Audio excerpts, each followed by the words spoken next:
And a very good morning to you, Mike. Very nice to see you. How are we this morning? Very well indeed, actually. Very well indeed. Do you like my diction as we speak? I do like your diction, now, yes. you're sitting slightly at a different angle than the one you were sitting at last night, which is not a problem. What? But I'm just having to look straight at you rather than sort of off to the side, which is fine. Yeah. Absolutely fine. When I get around here, you need to see more of my face. What's going on with addiction, then? Well, I thought... did you notice...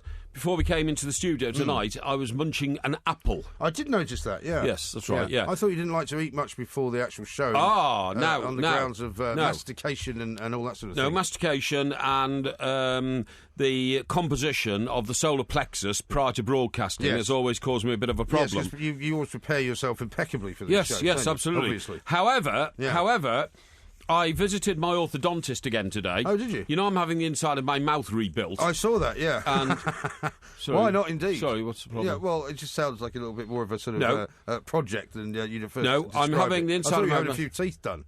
I'm having the inside of my mouth rebuilt. Because when you put two new teeth in, it's no good just having two new teeth in an old mouth. Right. You've got loads of reconstructive work to do on the rest of your mouth. Are you sure this guy's not conning you? Well, for instance, right, I'm having two implanted teeth, one either side on the lower jaw. But molars. Yes, that's right, yeah.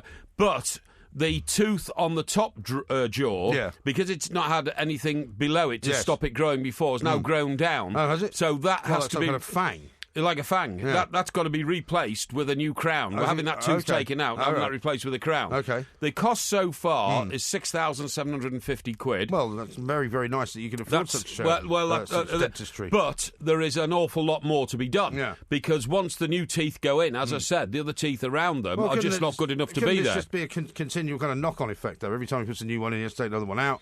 You could go on forever. Well, I'm going to have the bottom four replaced anyway with what do they call those things at Very White? What do you mean? You mean like the what are they called? Veneers. Right. Veneers. But you have to get them all done then, don't you? You can't just get some of them done. No, I'm going to have them taken out and new teeth put in. Oh, I see. But that's going to be another expensive job. Right. This is going to go on for ages. Well, it could be, but. I would look at getting something like that done. The total price was about $14,000. Oh, and it'll be much more than that in the end. It'll be much more than that. I mean, to get the four front ones done will... Can you not just rent a few teeth? Will cost about another $20,000. Eh? Can you not just rent a few teeth? What do you mean rent teeth? Well, rather than have to pay out that kind of money. No. I mean, what's the point of reconstructing your entire mouth? Yeah. Only to find that, within 5 years you're dead. It'd be a complete waste of money. Well, no, I don't agree, because you can't take money with you. I've discovered that now, right? That's true. So that's not a problem. But anyway... You can leave it to people, though. The relevance of my apple is that I said to the guy today, how you doing, all this kind of stuff, and do you address him as doctor? He is a doctor. He's a doctor of reconstructive dental surgery. Is he? Yeah. So so I said to him, what about this old theory about an apple a day keeps the doctor away? Yeah. He said, that's a brilliant theory. I said, why? He said, an apple is the very best thing to chew because it has a perfect chemical response to your saliva glands. Oh, yeah. And your saliva glands need to be efficient because, and he compared it to what you've got at home, a fish aquarium thing. A fish aquarium? Yeah, you know, fish tank. In your fish tank, there's a little thing where bubbles come out all the time. Yeah. Well, that's because it's filtering the water all the time. Yes. Well, what an apple does is, and you should have one a day. I'm going to have one a day now for the rest of my life, right? If I miss an apple a day, I'll be very upset. It's a bit late now, isn't it? No. I mean, how many apples could you have had if you hadn't had one a day? Well, no, you see, the beauty is, when I get my new teeth, they'll be kept in shape by the production of saliva stimulated by the chemicals in the apple. And what happens is... Any particular kind of apple? I noticed the one you had looked like a sort of a reddish apple. Yeah, it wasn't my favourite one. My favourite one is the Pink Lady. Yeah. I love the Pink Lady apples, right? And what I do is, so as not to waste anything in an apple, I've got what I call my apple cruncher at home. Yeah. And it's a machine where you put the apple in the middle and you pull a handle and takes the core out and then cuts the apple into, like one of those chocolate oranges. It's an apple corer. It's an apple core, but it cuts it into slices. Cut it with a knife? Eh? Why don't you just cut it with a knife? Well, but why should you when you've got a machine that does it perfectly symmetrically? When did you buy the apple machine? Eh? When did you buy that? Oh, I don't know, years ago. Well, what have you used it for up to now? Nothing. Nothing? No. So you've got a useless machine sitting in your kitchen? Well, you can take out the core of other things. Like what? I tried it once with an orange, but it was too orange doesn't have a core. Yeah, well, I know. Yeah, that's what I mean. It sort of... Well, that doesn't work then. No, it didn't. And a pear core is a different shape. I'll be perfectly honest, I wasn't sure what it was for until I... Why did you buy it? Well, I didn't. Somebody bought it me as a present. Yeah, yeah. Right. And it was in a box for years. These labour-saving devices, haven't you? But anyway, look, the point of my story is... What is the point? We've got a lot of football to talk about. Yeah, we must talk about your saliva and all that. But I want to talk about Roy Hodgson. And Roy Hodgson's the only man who can say for 3 minutes, I think that we're a good team. I don't care what Gareth Bale says, but it's really not worthy of comment. Yeah. And it was worthy of 4.5 minutes comment, apparently. Well, indeed, yeah. But anyway, we'll talk about that in a minute. That later, yeah. But anyway, all I was going to say is, the good news is, to people, to the millions who listen out there, my diction will get better and better. Yes. By the way, when it's good to have good diction. I can tell you the actual date. I think it's July the 22nd or something, when I have my first major operation done. Right. I will not be able to speak for 24 hours. Wow. And what a fantastic piece of news that is. That's why I'm being operated on a Friday afternoon. Yeah. And let's hope you don't get asked to go on any other shows. No, I've even paid for a private ambulance to take me home. What's your problem? Why have you paid to have a private ambulance to take you home? Presumably also, if you're going to go under, which I presume you are, yes, and you'll need somebody to take you home, actually. You can't go home in a private ambulance. Yes, I can. Well, you're supposed to bring a friend with you. No, Did you say, I haven't got any friends? Is that what you told me? No, I didn't say that. I have a private ambulance that's got nobody to help me. No, I fear that if I hemorrhage on the way home, the best place to do it is in the back of an ambulance. I would have come and got you if you wanted. Oh, really? Yeah. Oh, yeah, sure. Here's one from Dazza, who's tweeted in at the 2 mics. She says, Apple has the perfect chemical reaction for your saliva, but it doesn't stop Porky from talking rubbish. What? #plank. That's very nice. And Becky says, sounds like the time Porky has finished his... Well, by the time Porky has finished his orthodontistry, it will have cost him as much as the Merc. #man of the people. Yeah, I'm not. I do worry slightly that this guy has got you on the rack. Oh no, and it's like talking you through this whole kind of scenario. No. You're going to end up spending an absolute fortune. No. Because he's going to go, we'll just have to do this other thing now because something unexpected I'm all for has it. Come up. I want a decent set of teeth in my mouth. Why would you bother? It gives you self-confidence and it gives me I feel better talking when I've got a full set of teeth in my mouth. Honestly, right. Because I'll have 2 false things put in. While what happens is they actually put a metal bolt into your mouth, right. onto which they'll attach my new teeth, but that bolt has to knit in with your jawbone over a period of months. You know what I mean? It's going to take quite a long time. It's going to take a long time. Things in. It's going to be, you're going to be doing this for years. Literally, you're going to be doing it for years. Yeah, probably. Now I'm glad that you don't end up looking like Peter Crouch. You'll be fine. I'm glad there are millions of listeners who've got the spirit thing. I'm just laughing here because a guy called Irish One, right? He's a Liverpool fan, and he sent me this fantastic video, and it shows a bloke who juggles apples but eats them at the same time. Oh yeah, and he says that's me. Well, he's not eating them, is he? He's just putting them in his mouth as he's juggling them. He can't possibly eat a whole apple. He's biting them. Look, he's taking a bite out of the apples. Well, he might be taking a bite out of them, but he can't be. He's not like shoving the apple right into his face. I think that's very fun. I want to thank him. Now, another guy here called JPK. Oh yeah. Oh, clearly a very well-read individual. I'm assuming it's a man. That's Pav, isn't it? Hey? That's Pav. Oh, it's Pav, is it? Yeah. Is he the doctor? No, he's not a doctor. Oh, isn't he? What is he? But he's a lawyer. Oh, he's a lawyer, right, OK. He says, so Porky's only just discovered posthumous impecunity. Yes. It's a nice word, isn't it? Yes. Posthumous, what does it mean? Well, it means something that happens after you're... Posthumous means after you're dead. Right, OK. And impecunity? Impecunity, I suppose, is something to do with, trying to make sure that there's no reason to have any money when you're there. Yeah, OK. Yeah, that's absolutely right. I knew posthumous was dead. Impecunity, it's just clicked in my brain, means possessions. Yes. Yeah, you can divest yourself of possessions. You can. You can divest yourself of possessions while you're still alive, if you wish. Prior to death, yeah. But anyway, it says, were you blinded by avarice prior to now? Yeah. Me, avaricious? Well, I mean, you have spent a lot of time acquiring things, haven't you? I mean, you've said yourself you've got all these things in your house that you don't really need, you don't really use. Yeah. You buy things for no apparent purpose. Well, maybe. You've got more money than sense, basically. Scott says this, does Porky not like the pink married lady more than the normal pink lady? Well, I'm not going to answer that question because it's provocative, but I do like the pink ladies, but of late I've found they've started getting very expensive. Have they? 4 pink ladies in a cardboard tray covered in plastic, right, at Tesco's, now costs nearly £3. What's your problem? Well, you're just spending about 30 grand on teeth. But you're worried about spending £3 on the apples I don't like keep it all working. Don't like getting ripped off on my... William says, why doesn't Porky just get dentures? The thousands of pounds you would save, you could give to you, MG, for the $1.5 million he cost you. Yeah. That's a good point, actually. Yeah. You're wasting away with all this money. You just hand it over to me. Have you never had a nightmare of, what old people used to do and put their teeth in a glass jar next to their bed and all that kind of stuff? Well, I've witnessed people doing that. Oh, my God. Where have you witnessed that? And also witnessed people... Where have you witnessed that? I'm too much of a gentleman to reveal who I've seen... Not your father. father? I'm not going to tell you exactly who it was. I mean, I liked your father. He was a good man. Was it your father? No, my father actually had a particularly unusual approach to teeth. Oh, yeah? What was that? When he started to get old and his teeth started to get a bit sort of worn down, he sort of did a bit of DIY dentistry. Really? Yeah. What with? He used to take his own teeth out. And then he fashioned a couple of teeth out of some material or other that he had. And put them back in his mouth? Back in, How do they stay in? I don't really know how he did it. I mean, did he... It wasn't a particularly successful scenario. I was going to say, did he use super glue? I don't know what he did. You could use super glue, I don't know what he did. Well, I suppose you could. I don't think it'd be very good for you. No, I think you could. Super glue sticks anything. I mean, I use super glue in situations where you're supposed to use nails and all sorts of things. No, but I don't think you could stick a super glue tooth actually onto your gum.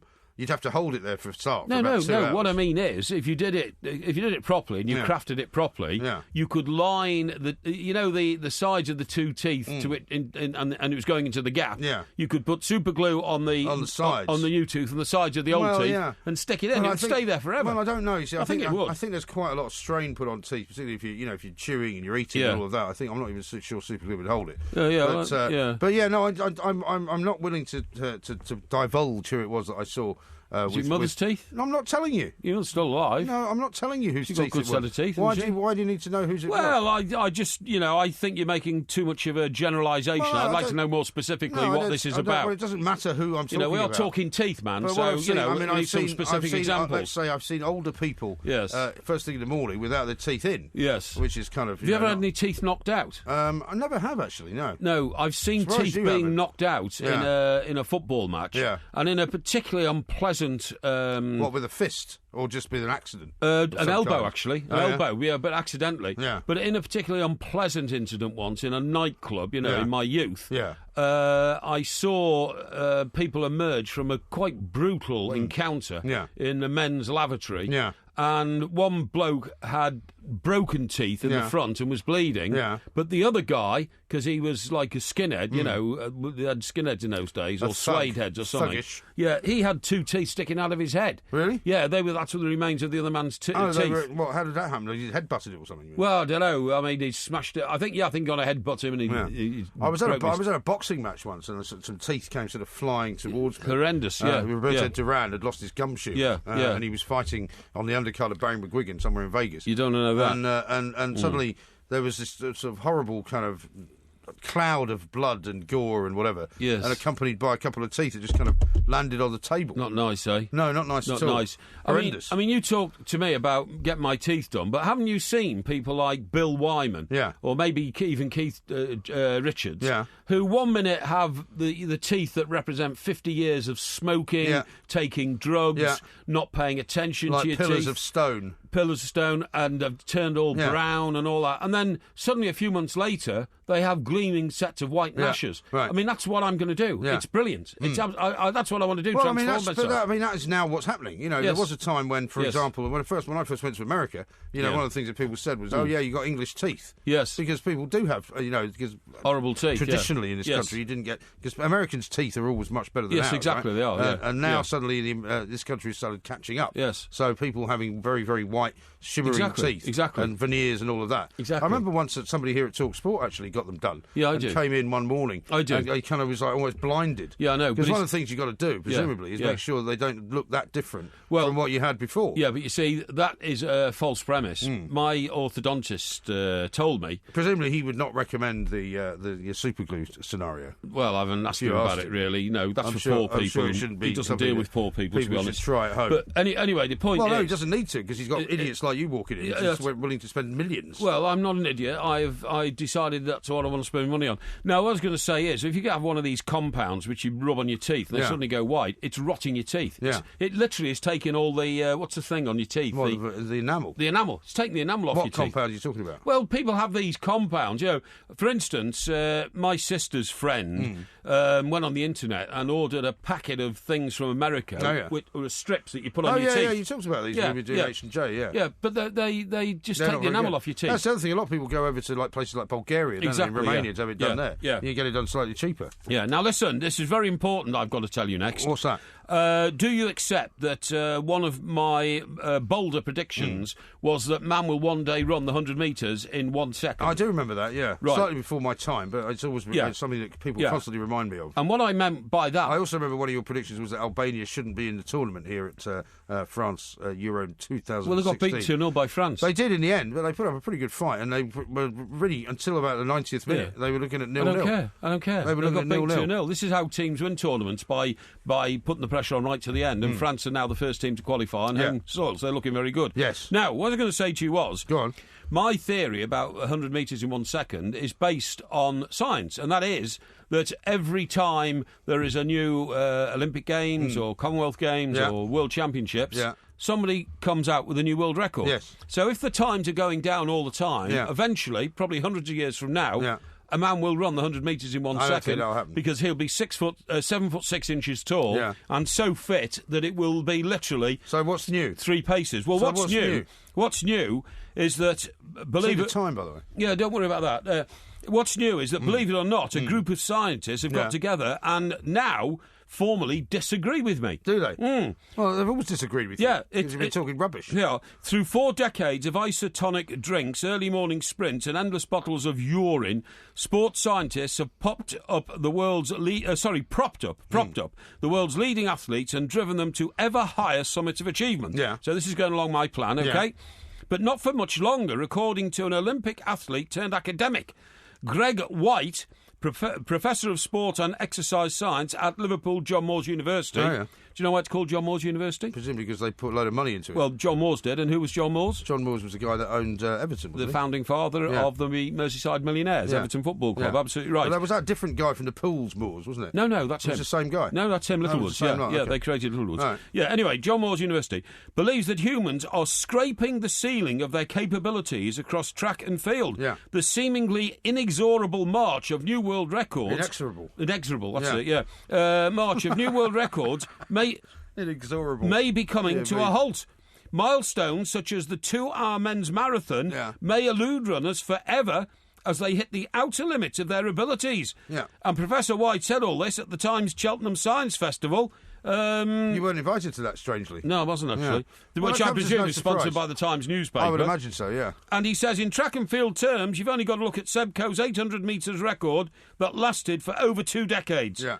On other records, I think, sadly, there are some events which were drug-assisted, so we have to take that into account, and which, from our predictions, were over and above what we predict is humanly possible. Oh, yeah. At all distances, both genders are starting to plateau. Yes. How about that? Well, I think that's fairly obvious. That was fairly obvious to everyone, apart from you, who came out with that rubbish in the first place. I think that's amazing. I think that's amazing. But I mean, I've created the conversation. I've created the debate. So? Of course, I have. Do you think you weren't invited to the summit? Well, I'm not a scientist. No, I can only tell you what should have happened logically. I know. And logistically. David Biggleswade says, Mike, will Porky's teeth look like Austin Powers?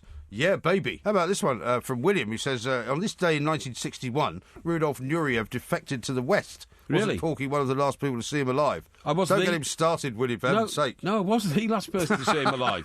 He was lying in his bed there, and I said, how are you, Rudy? And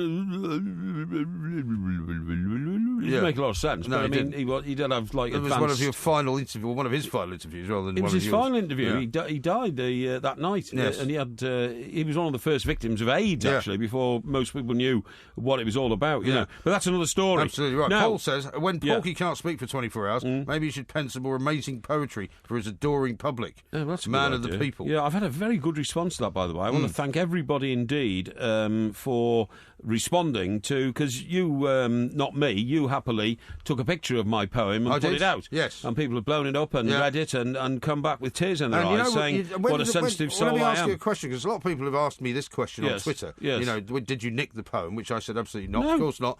But where did you get the title of it from? Candida Pax. I'll tell you what. Because I know there was a band. Ridiculous. There was a band called that, apparently. No, it wasn't. The band wasn't called that, but the band you're talking about, who did Tie Yellow Ribbon Round the Old Oak Tree. Yeah, no, that was Dawn.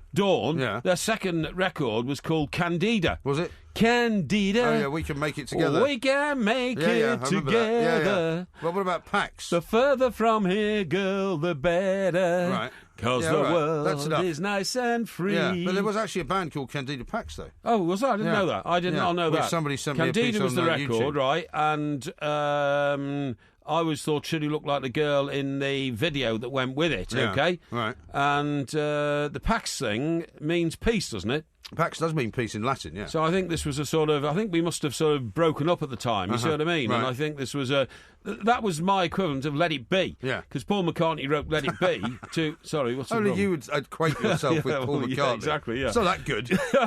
Steady on. But Paul McCartney wrote Let It Be as a message to the other three Beatles saying, literally, come on, let's stop rowing with the Beatles, let it be. Okay. But that didn't work, and unfortunately, neither did mine.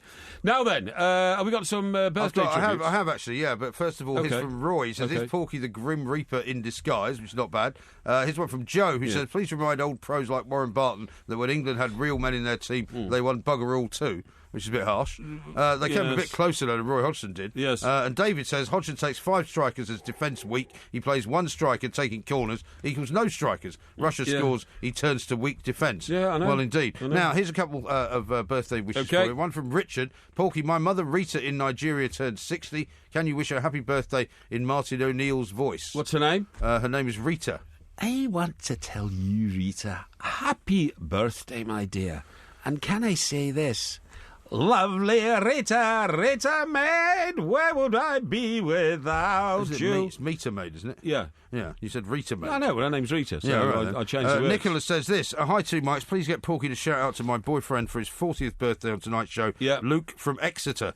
Apparently he's your biggest fan. Luke from Exeter? Yeah. OK, Luke from Exeter, happy birthday, pal. At 40, aren't you a bit old to be called a boyfriend? Huh? Well, maybe they haven't taken it that step further. Oh, I see. Well, whether they become betrothed. Yeah, I mean, are you partners or, you see what I mean? Or... Well, it's interesting what people call each other, isn't it? You see, There's nothing wrong with boyfriend. I think it's quite interesting. If you start calling somebody your partner, that normally means you live together. Yes, that's which right. Maybe they don't do. Well, you see, I think you're a boyfriend for the first 3 weeks of the relationship. Yeah. Then after that, you've got to be called something else, particularly at the age of 40. Yeah. I mean, look, an 18-year-old girl can have a boyfriend for 6 months. Yeah. But I'm assuming that what's his chap's name again? His name's Luke. Luke. I'm assuming Luke at 40 has probably got a girlfriend of about the same age. Yeah. So I don't really give an age away. No, so does a 39-year-old woman want to keep going around talking about my boyfriend, which is very romantic and quite nice. But, I mean, normally, well, funny enough, one of the people we deal with in business, right, lovely lady, she has got a partner and she never knows what to call him. Right. 1 minute it's my boyfriend, next minute it's my partner, next minute it's, my fella at home and all this kind of stuff. You know what I mean? Sound like things are going well there. Well, no, I think they're going very well. No, it doesn't. No, because if you don't know what to call them, then that's part of the problem. Right. How about this one? There's another Luke here. He says it's his 40th birthday. Must be catching today. Can you give Luke and Nikki a shout-out on tonight's show, he says. Yeah, Luke and Nikki, very happy birthday. He doesn't say whether they're boyfriend and girlfriend. OK, but it's Luke's birthday. It is. OK, Luke, have a very happy birthday, and I hope you have a long and prosperous life together. Yeah. Now, I have a birthday wish of my own. Oh, right. And it is to... Yes. My mum. It's my mum's birthday today. Yeah, excellent. Well, very many happy returns. And she's absolutely thrilled and made up that her birthday comes one day after Alan Brazil's because of course it was Al's birthday yesterday. Yeah. Oh well, there you go. And did you say your mate in Scotland was Donald? Also? Yeah, who's our promoter, our agent, our man who's putting on a load of stuff for us, taking us to the Edinburgh Festival. That's right. It's his birthday as well. Indeed. In fact, it's the only time of the year that we're the same age because he's slightly younger than me. Is that right? Yeah. Interesting. Yes. Matty says this: Porky bought that bookcase to put all of his journals on, and then he can come in and tell us listeners another pointless story. No, they're not pointless stories. They're very good stories indeed. Yeah.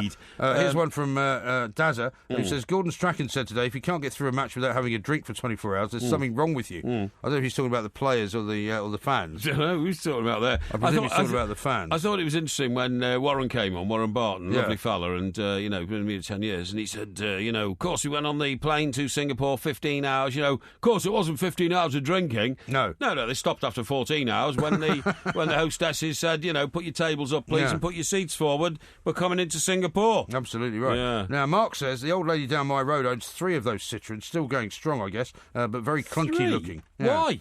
Well, maybe, because they're kind of classic cars of their kind. I don't think so. People who are into them are really into them, and they quite like just driving around in them. And they're very handy cars to have in the city. I tell you what's funny. Yeah. You know Matthew Wright, who does the Channel 5 morning programme? Yes, I used to work with him. Oh, yeah, so did I. He's been there for years, right? So he had one of these, right, when he was a lowly individual at The Sun. He was kind of number 2 or number 3 on the Bizarre column, which is then run by our old friend Piers, That's you know? Right, yeah. But he was incredibly dedicated, and he used to drive off to rock festivals and all that kind of stuff, you know. Anyway, he came in one morning, absolutely distraught, and what had happened was he got involved in a road rage incident, and driving to work, driving to the office. Not very wise in a Citroën de Chevelle. No, exactly. But you look at the design of the car, right? Yeah. So it happens that I think they're very cute-looking cars. I think they're dreadful. Why? Well, because they were, no romance in your soul. The seats in them were like the seats you used to get in the church hall, weren't they? They weren't like seats in a car. They were like a bit of canvas. Yeah. But anyway, he pulls up very sharply behind a car in front and shouts at the bloke, what are you doing? He braked too hard. Yeah. Fella got out. He thought he was going to punch him, but you know what he did? He bent off both his headlights off the car. Well, that was what I was saying. You could literally bend the metal any way you wanted it to go. The guy just, he shouted at me and he punched I remember him telling me he punched the bonnet and caused a big dent in it, and then got both of his headlights, twisted them, pulled them off and threw them in the gutter. So they're not a very sturdy car, believe me. Well, they're not, but they're quite handy cars just to have to run around in the city. And I'm amazed that the French have actually kind of turned their back on them. Yeah, well, that seems entirely incorrect to me. Well, I tell you what, that's a part of France they want to forget, and the faster they can, the better. Yeah. Now, listen, I want to tell you something, actually. This is about food, and you know an awful lot about food, a lot more than me, because you cock it. I made a very nice chicken stew, actually. I saw that. No, I didn't put that one out. I was going to, but I didn't. Well, you put something out today, didn't you? I put out my breakfast this morning. Oh, what was that? Which was a frittata. Frittata? I don't know what a frittata is. Frittata is like a sort of omelette, basically. Like an omelette, okay. Now, we have talked in the past about going to restaurants. We've talked about one of these days we'll go to, what's that great restaurant I told you about, where I had lunch with Sir Bernard Ingham. I don't know, where? Covent Garden. What, you mean Rules? Rules, yeah, great restaurant. Yeah. It's the only place where I've ever seen people order truffles. Right. Now, the interesting thing is, I could never, when I used to be a senior executive in papers, the one thing I used to balk at when I got the expenses over from the Commons was the cost of these lunches in Rules. Yes. And it's a very expensive place. Very expensive place. But there was one particular MP who always insisted on a starter of truffles. Yeah. And truffles can be £80 a plate. I know, yeah. I mean, incredible. There's a stall in Borough Market that does truffle oil. Right. And all things sort of to do with truffles. Right. It's very expensive stuff. Yeah, very expensive stuff. I'm not particularly taken by them, to be honest. What do they taste like? Have you tasted them? Well, sort of mushroomy. That's mushroomy, the whole point, okay, yeah, fine, okay. Anyway, the point is, so I used to say to this guy, I said, well, why did you buy him truffles? He said, well, he's a good contact, and he just ordered them. And I said, well, did he ask you? He said, no, they just do. And I said, well, what is it with truffles? He said, oh, it's a bit of a status symbol, really. Yeah. People eat them because it makes them... I think that is, it's a bit like caviar. Yeah, that's right, it makes them feel so. So, anyway, I then said to somebody around my desk, and to my secretary, I said, why are truffles so expensive? Yeah. And we tried to find out, and nobody could find out, because what I said was, well, she said they're very rare. I said, well... It's about the process of finding them and all of that. What I said was, somebody someday is going to make themselves a millionaire by opening a truffle farm. Yeah. Right? And all you do is grow truffles. Yeah. Anyway, I did the research just recently after seeing another... I think you and I had a conversation about truffles, right? Yeah. To find out that you can't farm truffles. No. Truffles come from the base of particular trees, and they are part of the process of that tree. Exactly. So, and that's why pigs have to forage for them. That's right, yeah. Right? Yeah. So it's a very expensive and quite time-consuming thing to look for. Yeah, listen to this. The life cycle of the truffle... Save the time, by the way. Yeah, but I'm telling our listeners about the life cycle of a truffle. Yeah. Right? Don't you think they're interested? Because I do. No, well, not now. Keep that thought, keep the odour in your head, and we will come back to it. Late at night, knelt by my bed, started to pray. The words I said just hit that wall. They didn't get through. Oh, what's the use? I will never know you. No, I won't. You'll never guess who this is. That sounded like... I mean, you never guessed it in a million years. No, hang on. Doesn't matter who you think it sounds like. I think that I know who that was. That was like Eric Clapton type person. Well, no, it's not an Eric Clapton type person. It's Candida Pax. Oh, is it? That's right, band. okay, yeah. Oh, I've never heard of them. Yeah. Well, they might have taken the name of their band from my poem. Yeah, very possibly. Yeah. What are you laughing at? How about this from Scott, who says, Porky never has to think about a name for his partner, but I bet it would be Her Indoors. No, it wouldn't be. And Robbie says, stop going on about that stupid poem, Porky. It's too long, it's over the top, and it makes no sense. Well, you obviously read it then, whoever you are, correspondent, because how would you know it was all those things if you hadn't? Well, you must have read it, but I mean, sometimes you read things you wish you hadn't. Yeah. Sometimes you see things you wish you hadn't. Now, I've got a never few, get your life back. Got a few tweets here from people saying, please could you continue with the life cycle of the truffle, okay? Yeah, all right. Right. I doubt you've got any of those. In scientific terms, truffles are a group of edible mycorrhizae fungi. What? Okay? Fungi is good enough, isn't it? It's I already told you all this. C-O-R-R-H-I-Z-A-L. Sorry, mycorrhizal fungi. It's mycorrhizal fungi. Yeah. The most well-known truffles are subterranean fungi of the genus Tuber class Ascomycetes. Tuber. Yeah, this is all boring stuff. Yeah, it's really crap. It's really boring. Anyway, to get down to it, I once had truffle vodka. Did you? Yeah. It's interesting. Yeah, it was quite nice. Where was that in? What do you mean, what was it in? It was in Russia? No, it was in America, I think. In America, okay. Yeah. Right, basically, truffles require calcareous soil, okay? Yeah. Does that make sense? No. That have high pH and calcium levels. Yeah, that makes sense. In Europe, these conditions are best found in southern France, but there are similar areas in the UK, such as the Chilterns, the North and South Downs, Hampshire, Wiltshire, and westwards. Wiltshire, yeah. Wiltshire was a good place. And westwards into Dorset. Yes. And the area between Hull and Lincoln. But the problem for the truffle is distribution. They require animals, usually porcine, that's pigs, to detect and consume them and so disperse their spores. All right. Oh, I see. That's the only way you can find them. Yeah. Anyway, that's basically it. They grow near trees and they grow underground near trees, so you need, a pig with a very sensitive snout to find them. Yes. And that's why they're so expensive. Yes, okay? Indeed. And you've never had them? What? Have you never had them? I've never had them. I've never had them. No, seriously. Do you like mushrooms? I love mushrooms. Do you? Mushrooms are great. If you like mushrooms, you probably quite like them. Yeah, but maybe you should try them. Well, next time we're at somewhere near Borough Market, right, we'll do a real kind of Epicurean tour. All right. So we'll do some oysters, and I'll take you to try some truffles. Yeah, well, I thought you said it was truffle oil. Well, they have truffle oil, but they also have truffles as well. Well, yeah, we might try it out. A truffle stand. We might try it out. All things to do with truffles. Yes. And you can try the truffle oil first. Yes. They have a little bit of bread that you can dip it in. Oh, right? I see. And you can taste that. Yes. See how you like it. Have I said happy birthday to my mum yet? Yes. Are you sure? Yeah, already. I think I just said it was a birthday. Mum, happy birthday, just in case she's listening. I don't know if you didn't say physically happy birthday. Well, I've said it now, But you did say that. Right, okay. I've got another one here, actually, from somebody whose name is Tom, who says, you missed my mad wife's birthday the other day. She's 30. Right. Come on, Porkmeister, sort it out. He doesn't say what her name is. Well, what's her name? He doesn't say. What's the name of the guy who's the correspondent? His name's Tom, and his wife's mad, apparently. Okay. Maybe her name's Madeline. Madeline? Is it? Oh, what you mean? No, it's not my mad wife's birthday. I don't think that Tom, means her name's Madeline. Can we just wish your mad wife? Yeah, your mad wife a very happy 30th. Okay, there you go. It is the 30th, isn't it? That's what it says. Okay. Max says it wasn't just Dawn; it was Tony Orlando and Dawn. Correct. Tony Orlando and Dawn.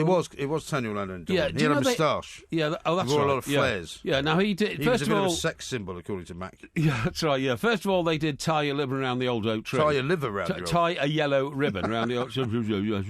Somebody else then, didn't I? Yeah, you did. Tie a yellow ribbon around the old tree. Now that record, right? I even at an age when I was as a teenager, realised that was a pathetic record because it was trying to get the world to feel sorry for a criminal. Right? Bleeding... because he'd come out of prison. Yeah, it was a bleeding heart record, Did he not become very popular again during the hostage crisis? Yes, I think it did. When Jimmy Carter was president. Yes, I think it did, yeah. Because everyone was tying yellow ribbons around the old oak trees and all that. That's right. But if you listen to the lyrics of it, the bus went round the corner... And I can't believe I see... How can you remember these lyrics?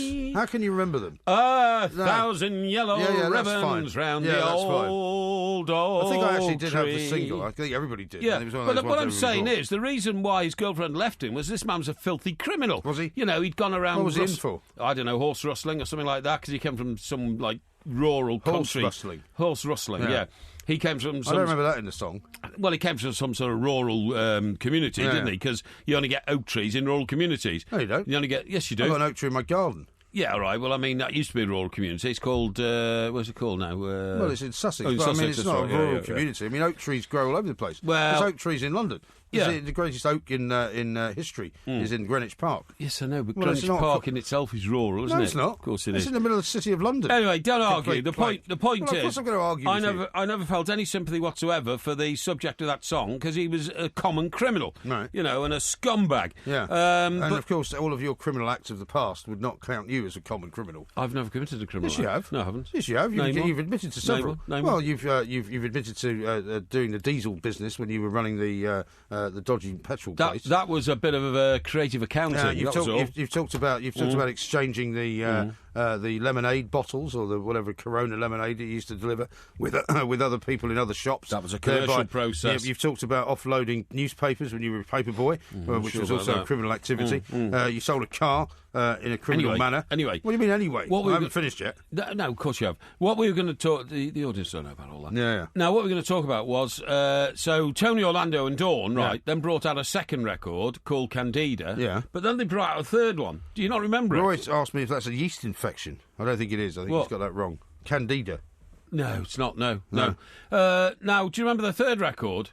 The third record? It was even worse than the first two. Yeah, I'll remind you. No, okay? don't sing it. No, please. Just a please bit. Don't sing it. Well, I'll give you this hint first. Yeah, go on. Knock 3 times. Yes.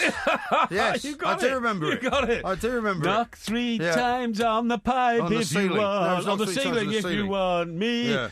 Twice on the pipe if the answer is no. Yeah. Oh, load of rubbish. Yeah. Oh, I loved it, yeah. Oh, no, they were terrible. There was some awful stuff going around in the 70s. Yeah, there certainly was. Now, talking about that, and talking about people you admire and you don't admire and all that kind of stuff, did you know that according to research which I've undertaken this week... What's that?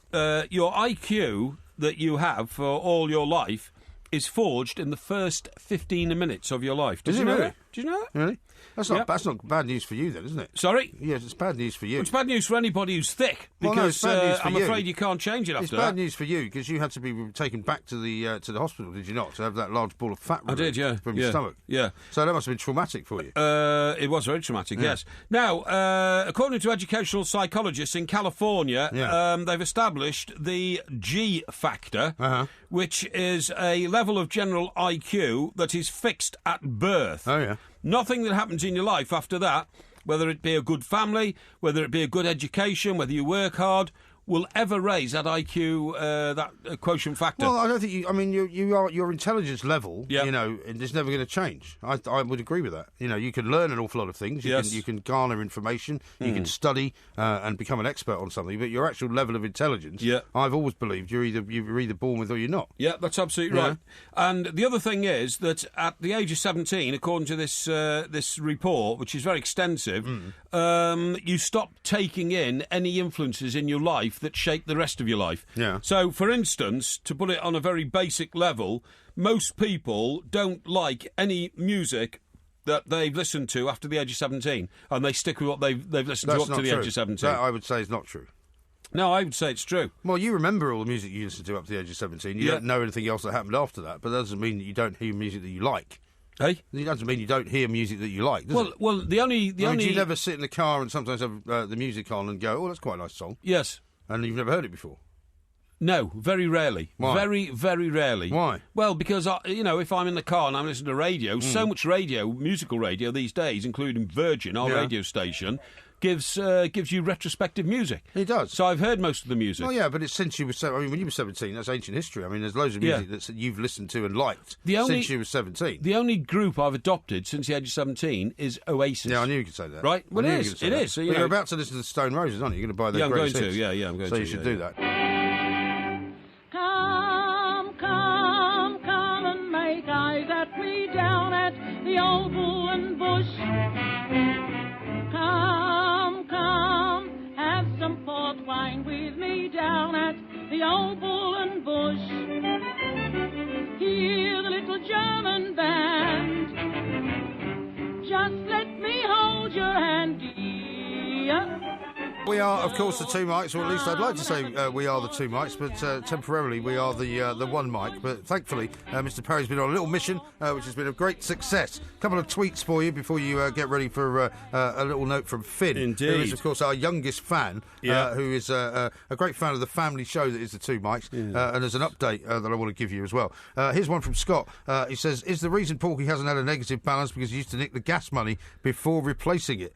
And Brian says, so the ladies got the hump when Porky bought them lingerie. Anything else you want to admit to, Porky? Yes. And Eve Newton-Jobs says, oh, wow, you really brought back some memories for me today. Greatest pastry shop ever. All my birthday cakes as a kid came from there. That's about when the Hungary game was on. Yes. And I posted a picture of Louis' Patisserie. That's right. And I said, supporting. Used to work there as a kid, I'm going to have to support a bit of the Hungarian team because I spent so much time, learning Hungarian and speaking Hungarian and making Hungarian cakes. And this guy, Eve Newton-Jobs, who's now over in America, apparently used to get all his stuff from there as a kid as well. Yeah. So fascinating, isn't it? Yeah, very fascinating indeed. Absolutely amazing. Alex says, disgusting and abhorrent from Porky to mock your near-death experience, MG. The man has no shame. I didn't mock it at all. Yes, you did. No, I didn't. You did. I didn't. Absolutely awful. Kevin says, when I first started going on terraces, you had to be 14. Was it different back then, as this was after Hillsborough? Yeah, well, it was before Hillsborough. Yeah. There was I don't believe there was any age limit at all. Thomas says, Mike Graham has a panic attack every night he has to work with you, Mr. Parry. Really? Yeah.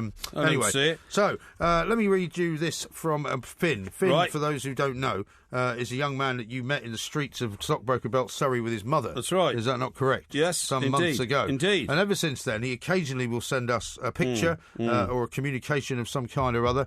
And basically, this is what he says. And he sent me a little, very nice little card, which is on the front saying, let's raise a toast to you. It says, Dear Mr. Graham, could you please congratulate Mr. Parry on such an impressive result in the Clint Eastwood quiz?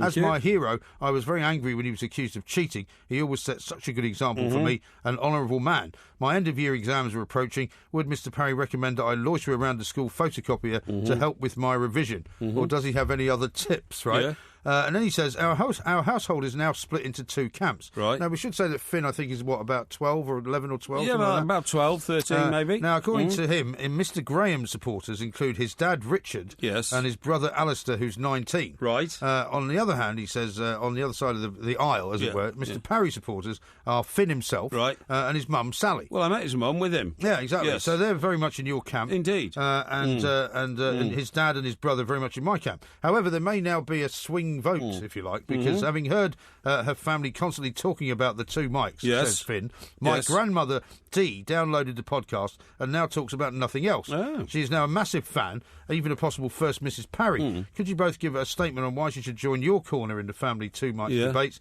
It would make her day as she sits down at midday with her sherry and listens all afternoon and then all through the night, as she doesn't sleep much. Oh, well. Just like Mr. Parry. So maybe they're a perfect match. So she's a bladderator, obviously. Yeah, she's on the sherry all afternoon. Listening to the podcast, and then she's so bladdered by 6 o'clock. She doesn't realise she's heard it. And she switches on later on at sort of midnightish or whatever, and tunes into the same programme, doesn't realise it. So, I mean, do you want to give her a reason why she should be on your side rather than mine? Well, I think I have a broader reach into all aspects of life than you do.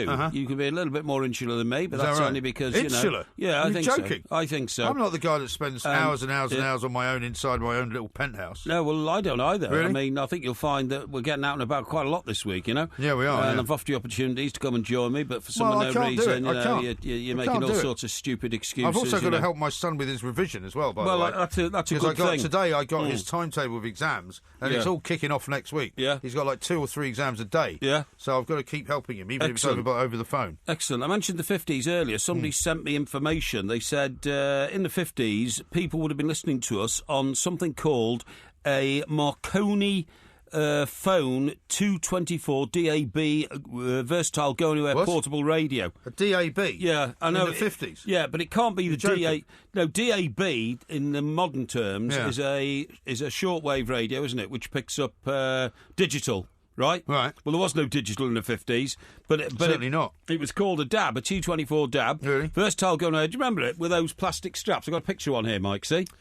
Oh, I remember. Yeah, a little bit. It looks a little bit like just a dial on the front. It looks a little bit like my mother had a Roberts radio, and they now sell those actually as replicas of the original. She had one of the original ones as retros. Yeah, retro radios. But it's not the actual original. It was like a brown leather case with a kind of a speaker effect on the front. Yeah, but this is what I hated about the 50s. All the programmes that you could listen to then were on the home service and starred people like the Goons, the Navy Lark, Round the Horn. Yeah. And the Archers started in 1951. Yeah. I don't know if Just a Minute was. My mother used to listen to the Archers. We used to listen to Just a Minute. Yeah. We used to also listen to... we used to listen to football as well, which I think used to be on... what then later became Radio 2. I'm not sure what that was called. In 1950... You're not interested, are you? I am very interested. I'm pretty sure I listened to the Celtic winning the European Cup on the radio. Well, maybe you did. I'm not sure I saw it on telly. It was grainy black and white all the way from Benfica. I'm not sure I watched it on telly. Yeah, it was on telly. You sure? I'm certain I saw it. I saw Tommy Gemmell score the winning goal. Yeah, you've seen it since then. No, I saw it that night. I definitely saw it that night. Because the following year, I remember in colour, I saw Manchester United and George Best win it at Wembley. How about this from Gruff? Yeah. Excuse me, do you know where the Cadbury Smash is, please? No wonder he never pulled. Well, that's true, yeah. Now, in 1950, only 150,000 homes in this country had television. Isn't that amazing? I thought we were supposed to be telling Finn's granny why she should be on your side or mine. How did you get turned onto that? Well, I was telling you more about the 50s. So is that your kind of method of trying to persuade her? No. Is to issue one statement, which is basically you're more worldly than I am. Yeah. And that's it. Well, what else might you want me to say? Well, if that's the best you can do. Well, what I would say is this, right? Why should you recruit her to your side, then? Well, what I would say to her is this. Grandmother, I think her name is Dee, Finn's granny. I would say don't even seek to join one side or the other. I mean, while I appreciate the house is being split down the middle, I think if you're going to be the kind of voice of reason, what you should do is try and persuade both sides that there are good things and bad things about both of us, and that you shouldn't just blindly follow one or the other. Right. I know that's what you prefer with your kind of Porky tribe types, but I think that the more intellectual and more kind of worldly wise way to be is not to follow one or the other and just to take the best points of both. If she agrees with you about some things, great. If she agrees with me about some things, equally great. I don't think you can do it like that. I think you're either an MG or you're a Porkmeister fan. Really? And I don't think you can split your loyalties between the two. Well, in that case, let's go down the other road then. If you want to hear the truth, you listen to me. If you want to hear a pack of lies, listen to Porky. No, you see, that's so loaded. It's so ridiculously loaded. We've got to go. I mean, it's disgusting.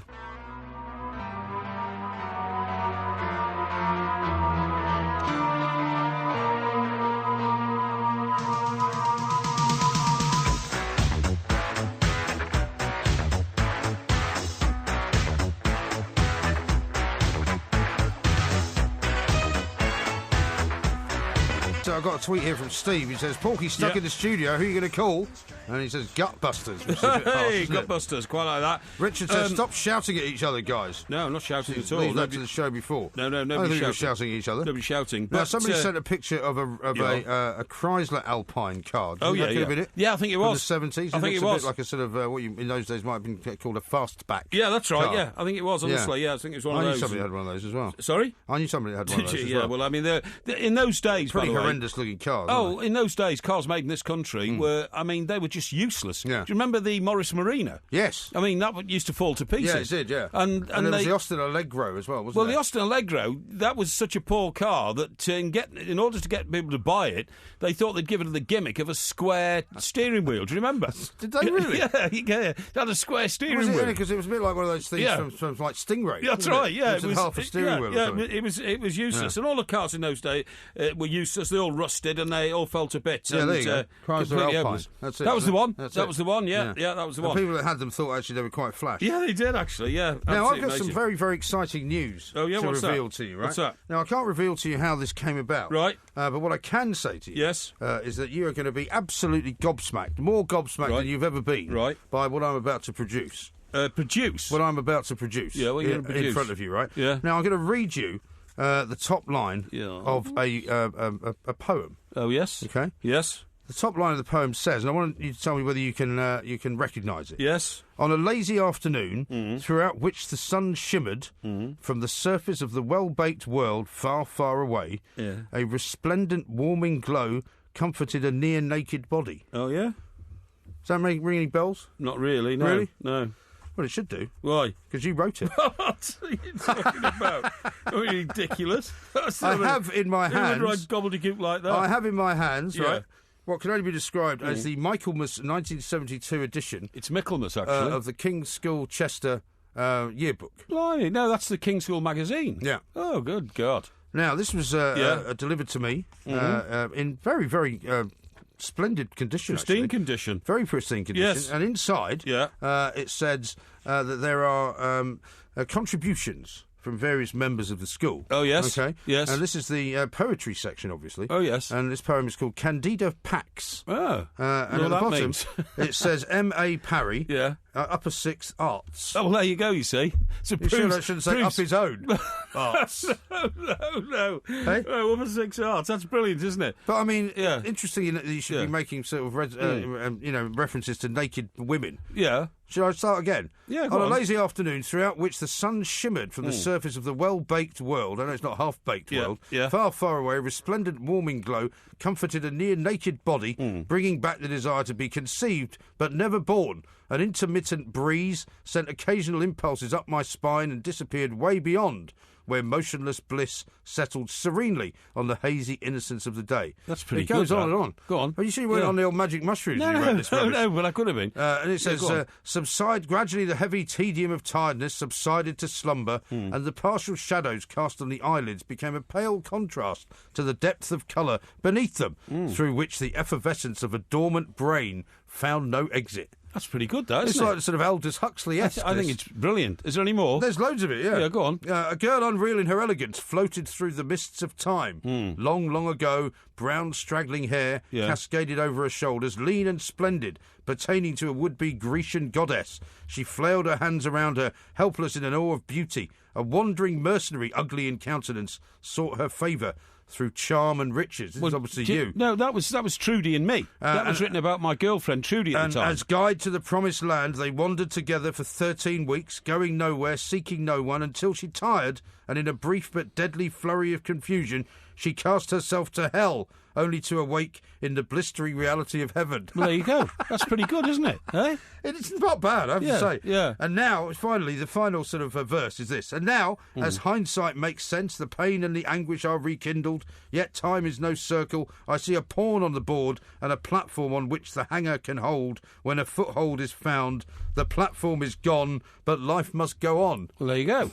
That's pretty good, don't you? Is this a sort of expunction of your teenage heart being broken? I think it probably is, yeah. Well, hang on, does that mean she left you then? Well, I think we had a bit of a bust-up there. Really? Thank you very much indeed. Yeah. I think I was starting to discover that there was more than one woman in the world or something like that. It sounds to me like the weepings of a sort of a teenage adolescent heart. Also, because I was so regularly playing for the King's School Chester First 11, I became a sort of babe magnet to all the girls from the Queen's School. Now, funny you should mention that. Yeah. Because I've got a reference to that. I've got another one here. This is summer 1973. Oh, yeah. From the King's School Chester. Summer 73? I don't think I was still there, was I? Well, yeah, you were, because in the First 11 soccer report by Alan May... Oh, yeah. Right? Yeah. The team lists one M.A. Parry. Well, there you go. And you get a special mention. Although it was very difficult to single out individual performances, special mention must go to the goalkeeper Richard Yarwood, whose brilliance saved the team on many occasions, and also to Mike Parry, in brackets, the wild thing with the orange hair. Wow.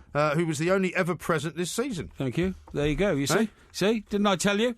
It's amazing. It's an amazing tome. Who sent you these? I can't tell you, but I will tell you in a moment, because I've got an explanation as to who he is. Oh, I see. It's a guy whose dad actually went there. Really? Somehow amazing is that? got in touch. I mean, it's amazing, isn't it? That is absolutely amazing. I think what you should do is, I think you should take a picture of the poem, because it's so poetic. Yes. It's really good. I've already done that, don't worry. And have we put it out yet? Well, it was actually put out on Twitter a bit earlier on today. Oh, really? Which was how I spotted it. Oh, I see. And as luck would have it, the gentleman concerned was able to draw. I said, have you got a copy of this thing? And he said he was going to drop one off, which is what he's just done. Really? So he dropped off the 2 copies. I'm assuming these are spares, but I'll find out. You know what you've missed?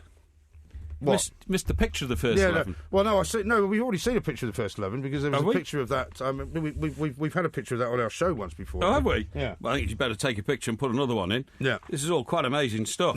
Oh, well, that's interesting, isn't it? Does it take you back to your days of yore? Well, it certainly does. It certainly does. Yeah. And I want to thank whoever supplied these to you. His name's Richard, I think. I'm just trying to find his little note. Which, it might be Richard Yarwood, the goalkeeper. No, it's not. No, it's the guy who sent it in. His father went to King's Colchester, and he thinks he was a year below you. Oh, I see. Or maybe 2 years below you. Yeah. But in fact, you might even find the note in there because I think it might be still in there. Well, but basically, his dad was best friends with a couple of guys that were in your year, apparently. Oh, that is really.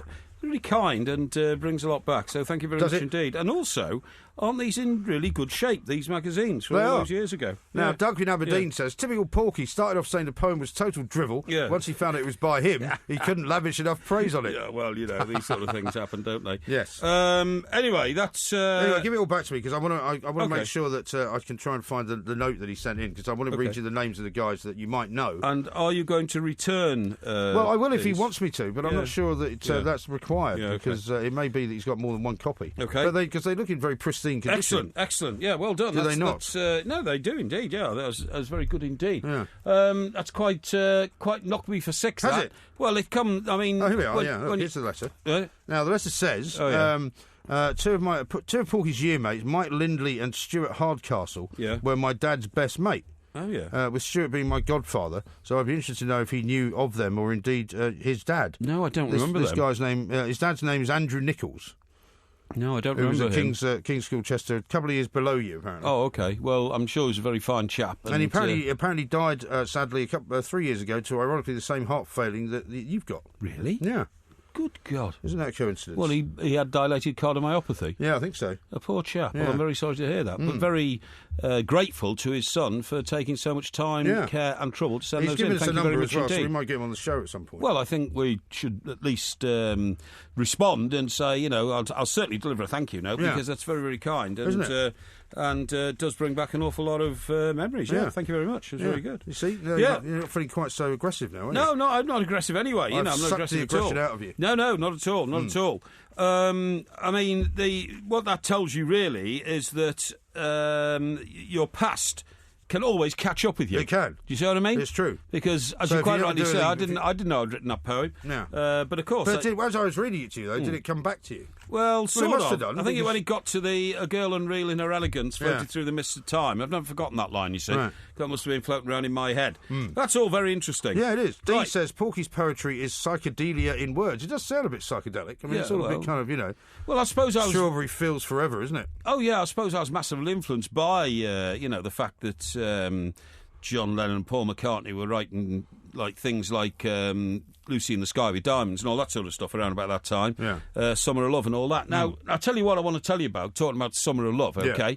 Did you know that that today is the anniversary of the birth of Che Guevara? I didn't know that. Yeah, Che Guevara, born on this day. And I tell you what, I'm going to tell you about this Che Guevara guy in a minute, because... The great contradiction in the world at the time was that it was the summer of love, you know what I mean? He was born in 1928, by the way, and he died in 1967. Right. Now, when he died, half the world's 18-year-olds went into mourning. No, not Che. Yeah, not Che. Right. Che was a terrorist, right? Well, hang on, you can't tell me this now, though. Because look at the time. Well, I'm going to tell you all about it in a minute. Well, remember, hold on to it. It's all about Che Guevara next. Hold on to that thought. Che Guevara was a terrorist. Yeah, well, some people say that. Other people think he's a freedom fighter. A freedom fighter? An age-old compound problem. Summer of Love, and he was invading Cuba. Yeah, OK.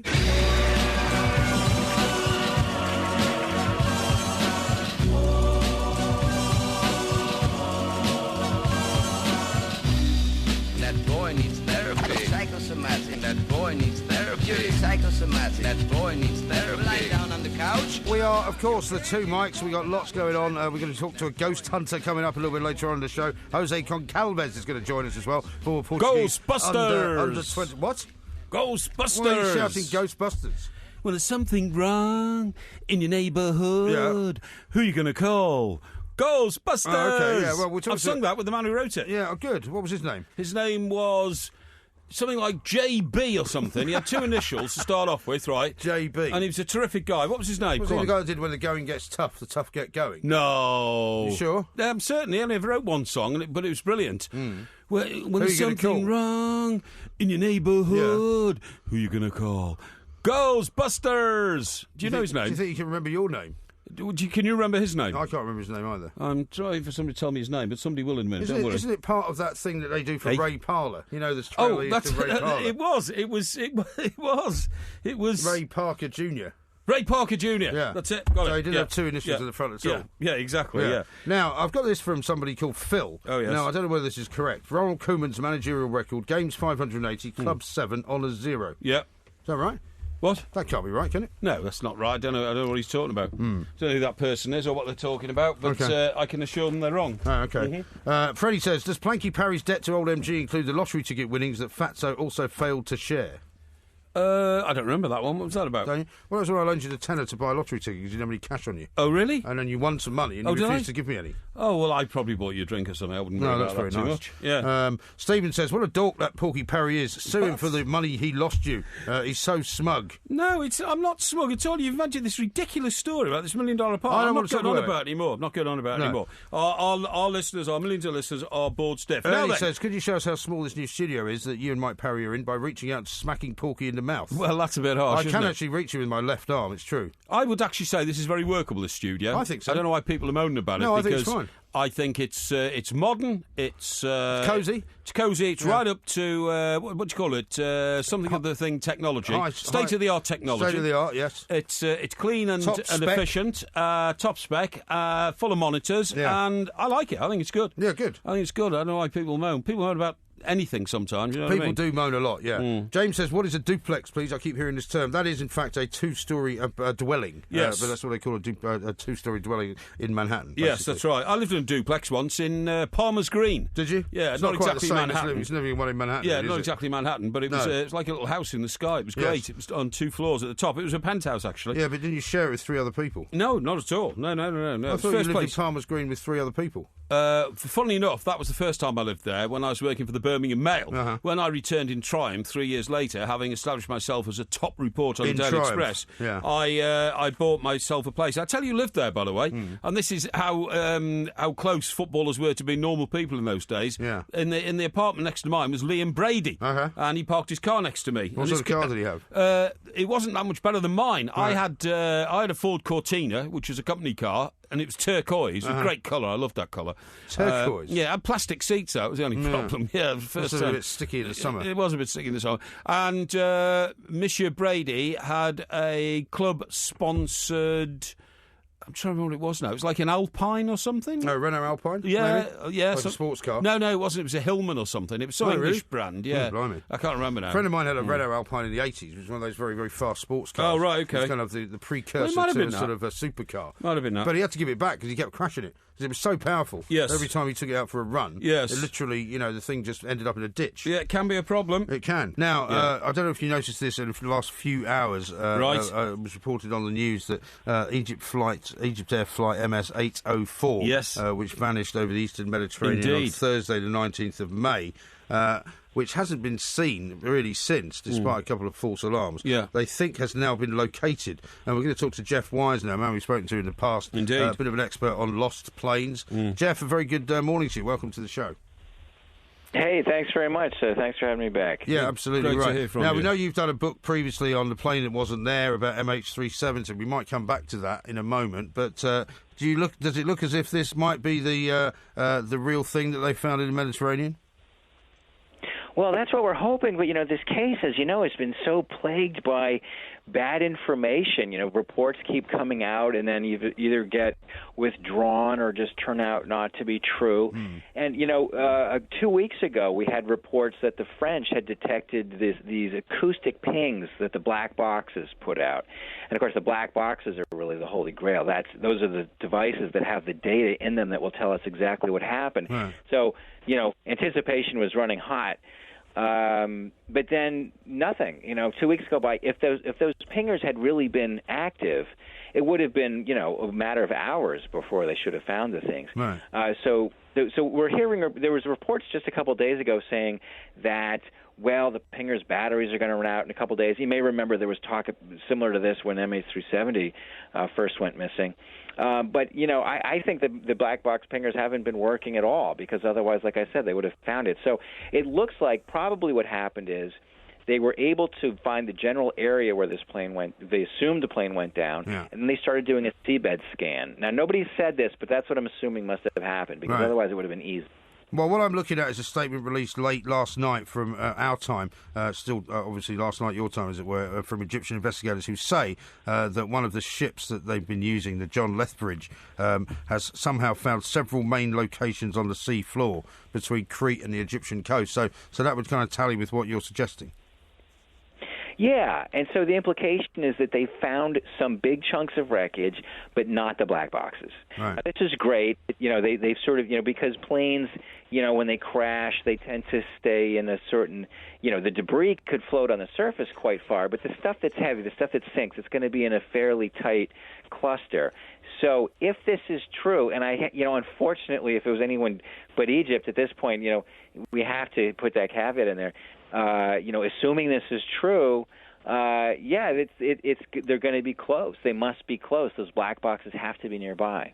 Now, Jeff, if they found the largely intact aeroplane on the seabed, would they raise it, or is there a problem here with the war graves type thing where you don't disturb wreckage and all this kind of stuff? Because the only way they're going to find out what happened, basically, is to examine it piece by piece, like they did with the Pan Am plane that was blown up over Lockerbie.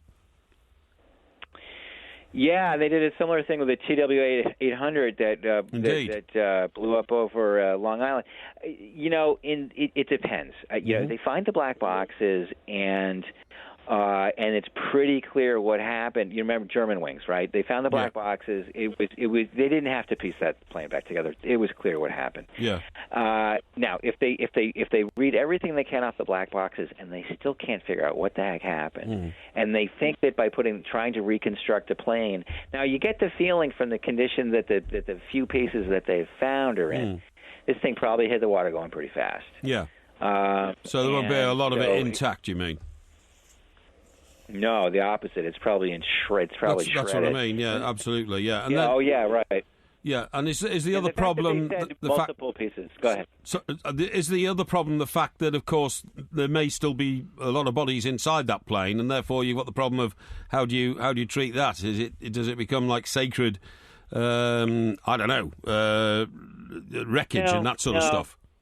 No, it's like once in a while they'll find a World War II sub and they'll think, okay, the servicemen are in the sub, let's just leave it to be sacred. With an air crash, it's like the bodies. Most families, I think, would want to have their loved ones' remains returned for proper burial and so forth. Right. And plus, there's this added thing of as you say, if it's going to be important to have that stuff to reconstruct the condition of the airframe, we're going to get it. But Air France 447, which was very deep, a lot of that was left. Yes. It depends on the case. Yeah, I suppose so. I mean, we discovered, Jeff, after the disappearance of flight MH370, that there was quite a surprising lack of kind of almost what you might call just GPS satellite navigation type stuff. I've got a text here from a guy called Mike who says, why don't planes use satellite navigation like the AIS system used in shipping? And he says he can look at any ship anywhere in the world. And I thought after MH370 disappeared that they were going to try and improve somehow what was in the cockpit so that you could always track a plane. Well, here's the thing you got to remember about MH370. That all that equipment was present and operating. The problem with MH370 is that whoever was on that plane turned it off. Uh-huh. They wanted to make that plane disappear. The primary thing about MH370 is that it was an act of vanishing. Right. They wanted to vanish. And so, why? Was it because of suicide? Was it because of something else? That's to be determined. But what's clear is that if human beings can design a system to do something, another human being can outwit that system. Right. That's the problem. And as far as this particular plane is concerned, the Egypt Air flight, 66 people were on board, and Egypt's investigation committee said earlier this week that radar images showed the plane swerved violently and changed direction and then turned 360 degrees before crashing. Does that give you any clues as to what might have happened to it? Yes, I mean it's not the case of something like MH17, which was blown apart by a missile and kind of just immediately started tumbling to the ground. It sounds like something where the pilot had some degree of control. Yeah. Now, in Korean Airlines 007, which was also hit by a missile, an air-to-air missile in that case, also the pilot was able to remain somewhat in control. So it doesn't narrow it down very much, but. Unfortunately, to get back to where I started with this, is that we just don't really know what to trust. Early on, we had reports that the Egyptians saw one thing on radar, the Greeks saw another. They disputed the facts for a while. Then we had this ACARS data that was reported that showed that there was some indication of perhaps smoke inside the cockpit. It sounds, if I had to guess, it sounds like some kind of incendiary, some kind of fire, where the pilot, the plane wasn't immediately destroyed. It wasn't kind of a runaway, catastrophic situation, but probably the pilots were able to fight it for some time. But there's so much that remains mysterious about this case. One of the, there's different clues that we can use to find a plane when it vanishes in a situation like this, which is similar in some ways to MH370 or Air France 447, where you have the plane disappears from secondary radar from the air traffic controllers, but then it's also seen on primary. It disappears from that. You've got the ACARS. You've got these emergency locator transmitters that apparently detected the plane, but in a somewhat different different spot, which again would indicate that the plane flew on for quite some time. If that report is accurate, this whole case really baffles me. Do you ever worry about getting on a plane? Not really. No, I've never ever had the slightest. No. There was a time when I was in the States in the 80s. There were a lot of plane crashes, and I used to go to a lot of plane crashes. Yeah. That I started to learn more about planes than I really wanted to know.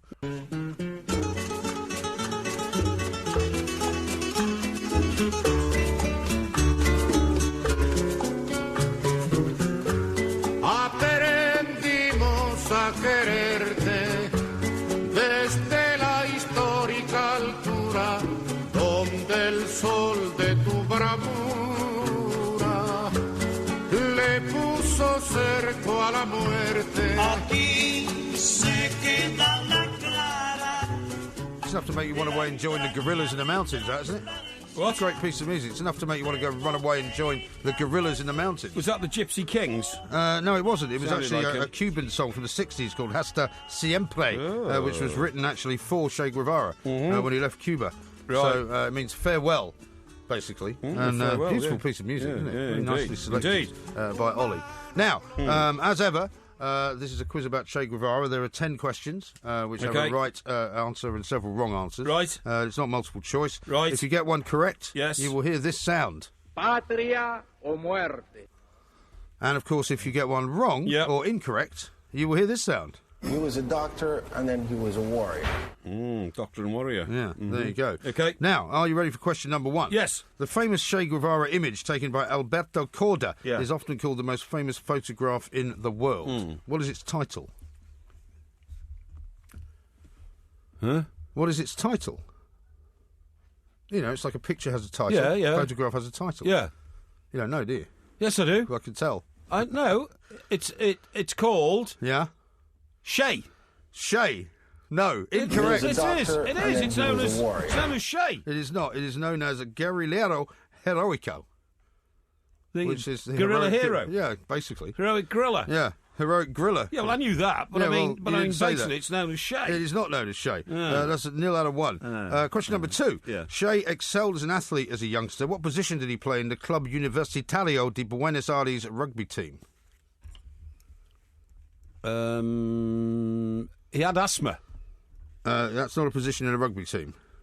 No, what I mean is that limited his ability to... So he wanted a kind of non-running role, right? Right. So he played as hooker. Incorrect. He was a doctor, no. and then he was a warrior. He was fly half. Well, that's the same thing. No, it's not. It is. Well, you should ask Brian Moore about that. He's a hooker, not a fly half. Okay. Question number 3. Yes. During his travels in 1953, he arrived in Costa Rica and was horrified at the ownership of the land by a US company. What was its name? No, hang on. Have you done any research on this at all? Of course I have. Costa Rica. Yes. Does Mickey Brennan live there? He does. Right, okay. The company that owned the land in Costa Rica was Coca-Cola. Incorrect. No, he was a doctor, and then he was a warrior. It was the United Fruit Company. Yeah, but Coca-Cola also had a land in Costa Rica. The United Fruit Company owned the whole place. No, they didn't. What fruit were they growing there then? I don't know. Exactly. That doesn't add up. That doesn't stack up. Do your research. I'm not required to do research. I just read out the questions and I tell you whether you're right or wrong. Question number 4. Yes. When did he receive his medical degree and become officially Dr. Ernesto Guevara? I'm looking for a date, a month and a year. Oh, don't be ridiculous. I can give you the year. All right. The year was... Yes. Let me tell you. Go on. Let me tell you.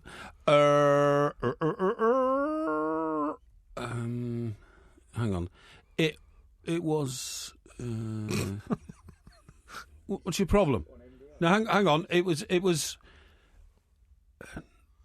hang on, let me work this out in my head. Right, just give me a bit of time. Give me a bit of time. Yeah.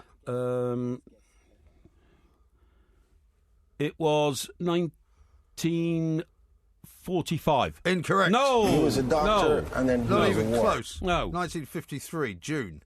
53 June. Question number 5. He's a very old doctor. Question number 5. Yeah. Where was the leper colony that you visited on his Motorcycle Diaries tour?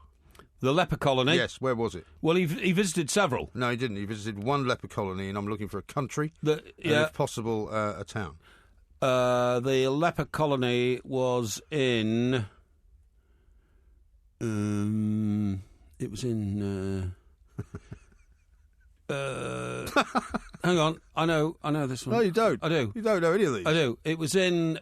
The leper colony was in... Bolivia. Incorrect. No. He was a doctor, and then he was a warrior. It was in San Pablo, Peru. That's 9 out of 5. Peru. I didn't... I've been to Peru. They don't have any leper colonies in Peru. Well, maybe they haven't got them now. No. They haven't got them now. I don't think they had them then. Well, he went to one. Question number 6. Who starred as Shay in the Motorcycle Diaries movie? What? Who starred as Shay in the Motorcycle Diaries movie? That's not a question about Che Guevara. You haven't got any right about him, so you might have a chance of... If you look this up, you might have got this one.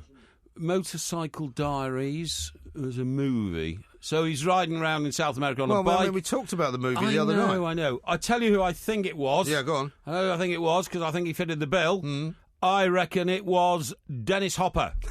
He was a doctor, and then he was a warrior. What's your problem? Dear God. What's your problem? No, it was Gael Garcia Bernal. I've never heard of him. Well, a non-entity. Never heard of you either. Non-entity. Question number 7. Yeah. Shay picked up for the first time a gun during Fidel Castro's Cuban Revolution assault from Mexico in November 1956. Yeah. What was the name of the boat they used in that first attack?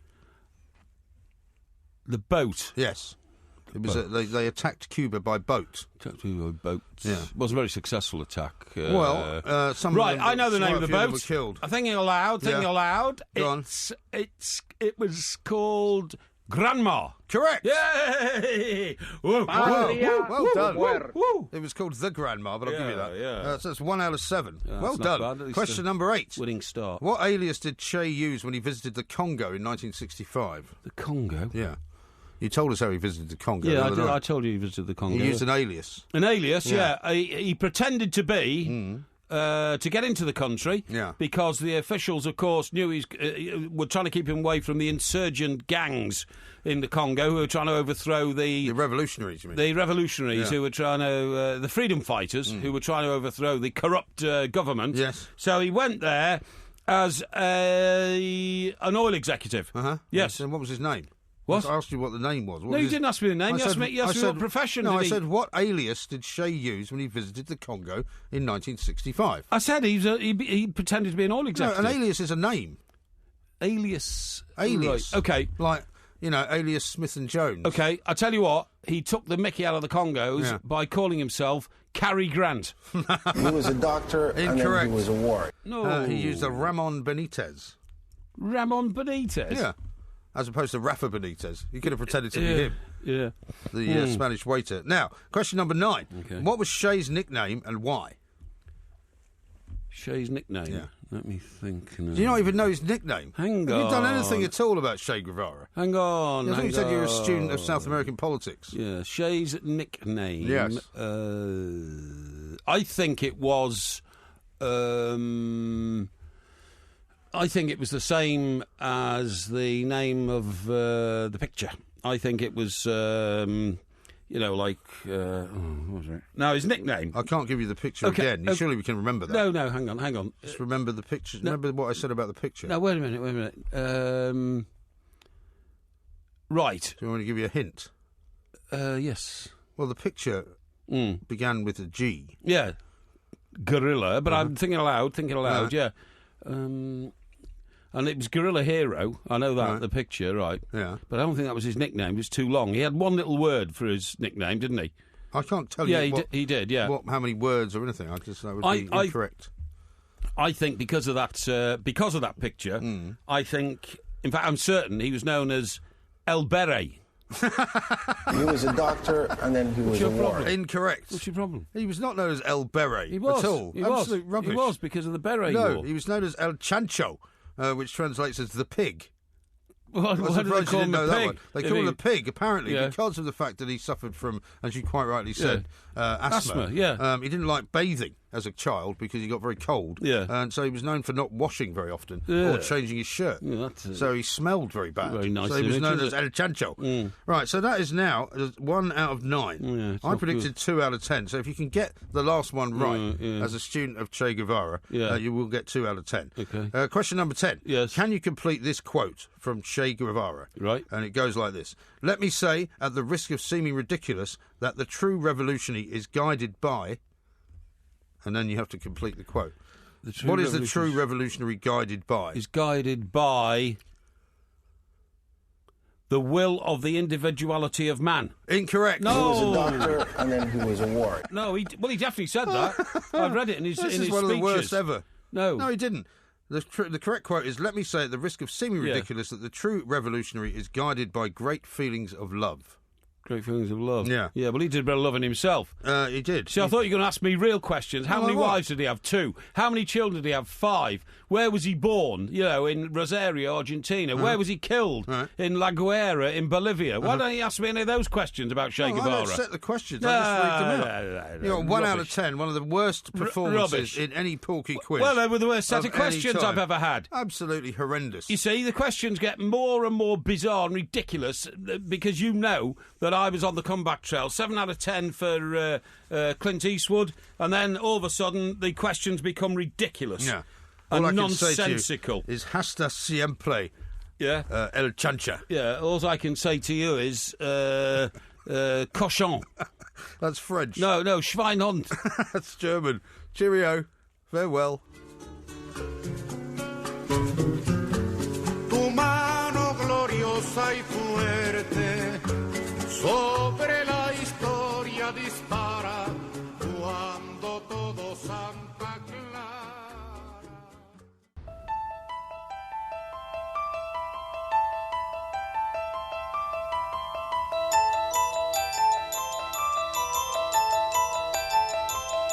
Spooky music. Certainly is.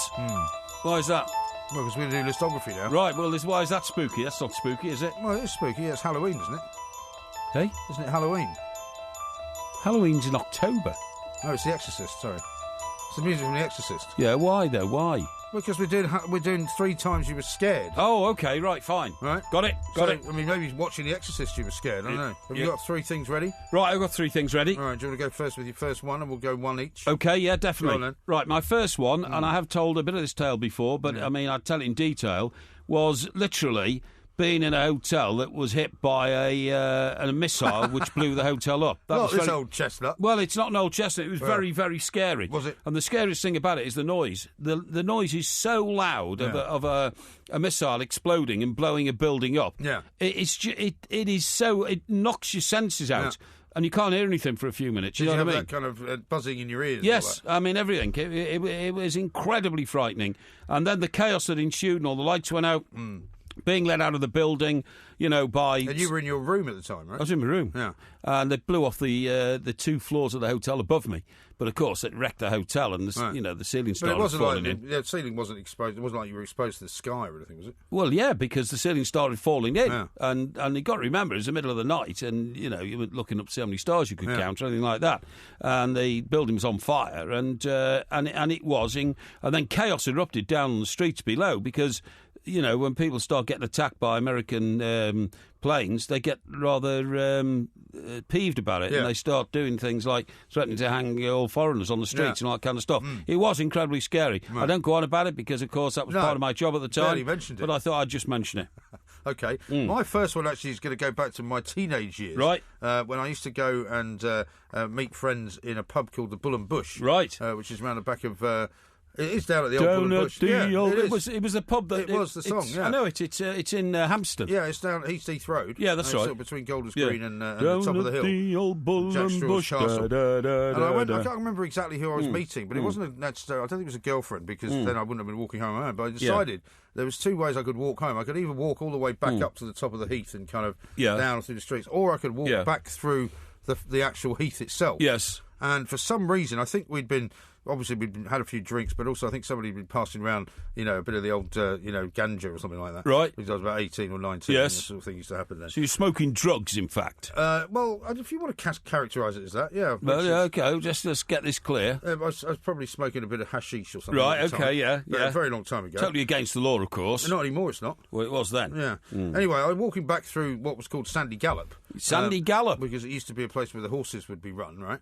And a bridle path. It was a bridle path, yeah. And it was absolutely terrifying. Terrifying. What was terrifying? The actual walk, it was about midnight. Yeah. It was pitch black. Yeah. There was nobody around. Sorry, why was it terrifying? Because it was partly because I was obviously a little bit under the influence of what I'd done. Yeah. But also just because there was nobody around. Yeah. It was very, very still. Well, you expecting to be attacked or something? Yeah. Why? Why? Just because, I don't know. I mean, I used to walk through there quite a lot during the day. Was it a regular place where people did get attacked? Not particularly, but it was very remote. Well, it seems a very unnatural feeling to have. Why? Your head must have been warped with the drugs you were taking. No, not at all. Not at all. Here I am trying to be honest with you, and you're seeking to take advantage of me by being honest, right? Instead of making up stories, I'm telling you a true story. Oh, okay. The point is that, when you're walking through a place where the trees and the leaves are blowing, and, the leaves of the trees are rustling, and I just remember thinking, I got halfway through and I didn't know what to do, because I couldn't go back, couldn't go forward, and I just kind of stood there for a while and thought, well, I've got to make it home at some point. And I remember when I finally got to the opposite side of the track, which was about a mile walk. Yes. It's quite a long way. Yes. Having not seen anyone at all, but seeing sort of, various shadowy things happening. Yeah. It was one of the most terrifying experiences of my life. I found that very odd. Because, I don't know why you do. Well, I'd tell you why. Because when I used to go out with a girl who lived on the Wirral, which is a long way outside of Chester, right? I didn't have any money in those days, so I used to go up there on a bus to see her. You used to go to the local pub and all that kind of stuff, and then a bit of sort of... rock and roll in the sort of hayfields of the Wirral and that kind of stuff. And then late at night, when I had to get home, I had to thumb my way home on the main road. Yeah. But to get to the main road from her place, you did have to walk down an incredibly dark and still road from the group of houses that she lived in. It was quite rural. To the main road. You didn't find that in any way disturbing? Well, I used to shout. I used to shout out all the time. Come on, then, come on. You want to take me on? I did all the way down the road. Demented. No, it's not. Because it was a bit. So were you frightened then? You must have been. Well, no, I warded off my fear by. No, you were frightened. No, I warded off my fear by stoking up aggression against people who weren't even there. But I thought if there is some lunatic hiding in the bushes who wants me, I'm going to show him he's going to have a battle on his hands if he tries to murder me. You know what I mean? Yeah. Okay. Simple What's the second one? My second one, believe it or not, was when I was a young uncle, so to speak. So Tom, my nephew, was about 4. Yeah. We were at my sister's house, but not the sister who's the mother of my nephew, my other sister in Your story is so complicated. No, in Surrey. Right. And everybody else went out except me. Yeah. I don't know where they went. I think they went off to the garden centre or something like that, right? And I said, I don't want to go to the garden centre. So, well, look, you stay here and look after Tom. Yeah. I said, OK, fine. So I was looking after Tom. We were in the garden. And in those days, there were landline phones, and the phone rang. So I went indoors and answered the phone, and I said, thank you, whatever it was. Not here, they'll be back later, thank you. Bang, put the phone. Came back into the garden. No, Tom. Yeah. It was absolutely terrifying for about 3 minutes. He'd wandered through the house and gone out the front door, walked down the drive, turned left and walked down a country road. Walked down in the road? Yeah. How irresponsible is that? Well, exactly. And I was utterly and absolutely terrified. And I went running down the road, shouting, Tom, Tom, Tom. And then, amazingly, his little head stuck out of the hedge, and he was laughing and smiling and waving at me. I've never felt more relieved in my life. Honestly, it was the sense of foreboding and fear and horror was just enormous. I've never felt anything like it in my life. Never. Imagine what it's like being a parent. Yeah, well, exactly. Pretty much every day of your life. Yeah, absolutely. My second one is also harking back to the journalistic experience. It was when I was in Bosnia, and I was actually having spent about 3 or 4 weeks up in Vitez and driving around with the army and guys like that, and I decided I wanted to go back down to Split. Yeah. And so they basically said, look, if you want to do that, you've got to go in a convoy with the British Army. Those guys will always be see you okay, because some of the checkpoints are a bit horrible. Yes. And if the guys are drinking, they might shoot you, they might kill you. Yeah. And I was kind of like, yeah, whatever. Yeah, yeah. And unfortunately, the 3 guys who I went with were in Land Rovers. I was in a Lada, right? Which wasn't quite as good idea as a Land Rover. In a war zone. And it was a soft car as well. Soft car. You know, it wasn't armour plated. Yeah. Anyway, these guys thought it would be a great sort of wheeze to drive as fast as they possibly could to try and lose me. Yes. To see if I could, somehow, be left behind. Pretty irresponsible. Because they just thought, for them, that was a bit of fun. Journalists, we don't like them that much, Yeah. So there was a bit of distance between the 3 Land Rovers and me. Yeah. And as I came up to this checkpoint, they started to lower the boom on the checkpoint. Right. And I was always told, if they try and lower the boom on the checkpoint, whatever you do, don't stop. Yes. Because some of these guys are maniacs. Yes. Right? And this was in Croatia. And so as they lowered the boom, I just put my foot down and decided to keep going. And they lowered it, so it just kind of missed the top of the car, and I managed to get underneath it. Yeah. Looked in the rearview mirror, and the guy was standing pointing a rifle at me. Yeah. And people had said to me again, if that happens, just start fishtailing the car. Yeah. And so I started fishtailing the car slightly, but then I didn't want to do it too much because I was going to lose control of the car. Exactly. But luckily, he never fired a shot. Yeah. But I was absolutely, sitting there, waiting for a bullet in the back. Waiting for a bullet in the back and waiting for something to happen. And then I managed to get down the bottom of the mountain, very, very relieved. Yes. The very next day, I was watching the news, at the very same checkpoint, they stopped an Italian TV crew, pulled them all out of their car, shot them dead. Shot them dead? Yeah. Good God. So just as well you didn't stop. Exactly. Yeah, exactly. That's my second one. That could have been. Fear. Well, I would have been sitting here. Could have been delayed fear. Yeah. Yeah. No, you wouldn't have been sitting here. No. What's your third one? My third one is right. One time I went away with my sisters. Went for a little break, about 3 or 4 days. Okay, and it was down in Cornwall. And we went on a big wheel. Sorry, St Ives. St Ives around there. We went on a big wheel. This is when you were grown up, though. Oh yeah, this is just like a few years ago. You went on a big wheel. Went on a big wheel. Ferris wheel. Yeah, big wheel. Why? Because I like going on the big wheel. Do you? Yeah. Have you been on a London Eye? Yes, I have. Yeah, it was too slow. I have big wheels that go round. Da da da da da da da da da da da. Right. So we're going round, and there were 3 of us in the car, I suppose you'd call it, with the safety barrier.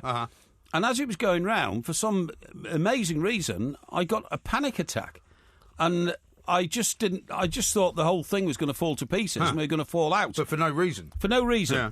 And so I started shouting and screaming and waving my arms around, and my sisters became alarmed because they thought I'd gone mad or something like that. And literally screamed at the guys who went past, it went down to the bottom, going, stop, I'm going to fall out. Right. And he, after about 2, circuits, so to speak, 2 revolutions, he stopped. Stop. Really? Yeah, they had to stop and let me off. And did you not worry about why you had that panic attack? I've no idea. And my sisters got off with me, and then, the guy was very... was he not annoyed with you? Yeah, he was very annoyed because he had to stop the whole ride and everybody else was getting panicky. And they're not known for being sort of understanding, these guys, are they? I said, I'm really very sorry. I don't know what happened, mate. I said, I was going to be sick. I said, I thought the carriage was falling and I thought the safety bar had come loose. Imbibing beforehand. And anyway, he had to give them all a free ride then, because I'd disturbed their ride. You hadn't been imbibing before? No, I hadn't. No, definitely not. How weird. Hadn't. Well, if I were you, I'd get that sorted out. Yeah. My final one is my experience, as I've told you about before, so I'll keep it short, at the COP up in Anfield when I was about 12 in 1972, the second leg or the first leg maybe. Pretty stupid going on the COP at 12. Pardon? Pretty stupid going on the COP at 12. Stupid. Anyway, go on, yeah. You think? Yeah. Why do you have to be so critical of the stories I'm trying to tell? Well, I'm only trying to help. Yeah, thanks very much indeed. My father actually took my sister and I. She was a big fan, and it was Borussia Mönchengladbach. It was the UEFA Cup final, and it was the night of the big rain when the game eventually got called off. Yeah. But we were getting crushed in the Kop because it was all standing in those days. Yes. And we had to be lifted out because the water was coming in at the front. Yeah. The crowd were coming back. The crowd was pushing from behind.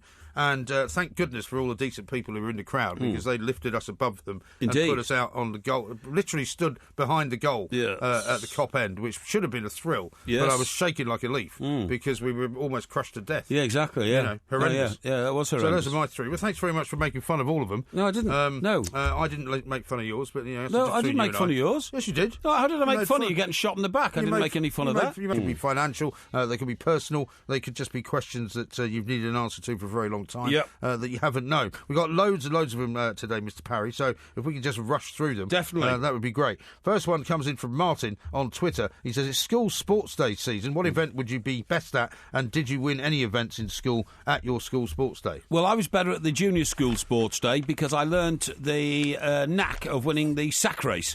What you did is you put your right foot and your left foot into the corner of the sack, whereas most other stupid kids just wrapped the sack around them, kept their legs together and started jumping, like a kangaroo would. Oh, I see. So you sort of walked like a sort of...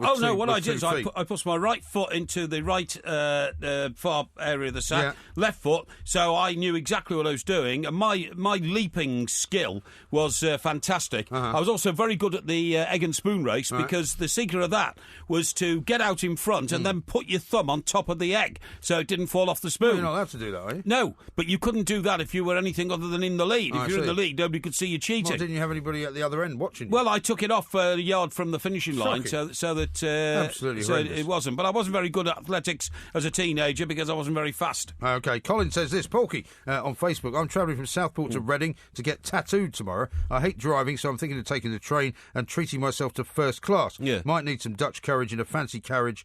Dutch courage, I should say, in a fancy carriage before the pain. Is it worth the extra dough?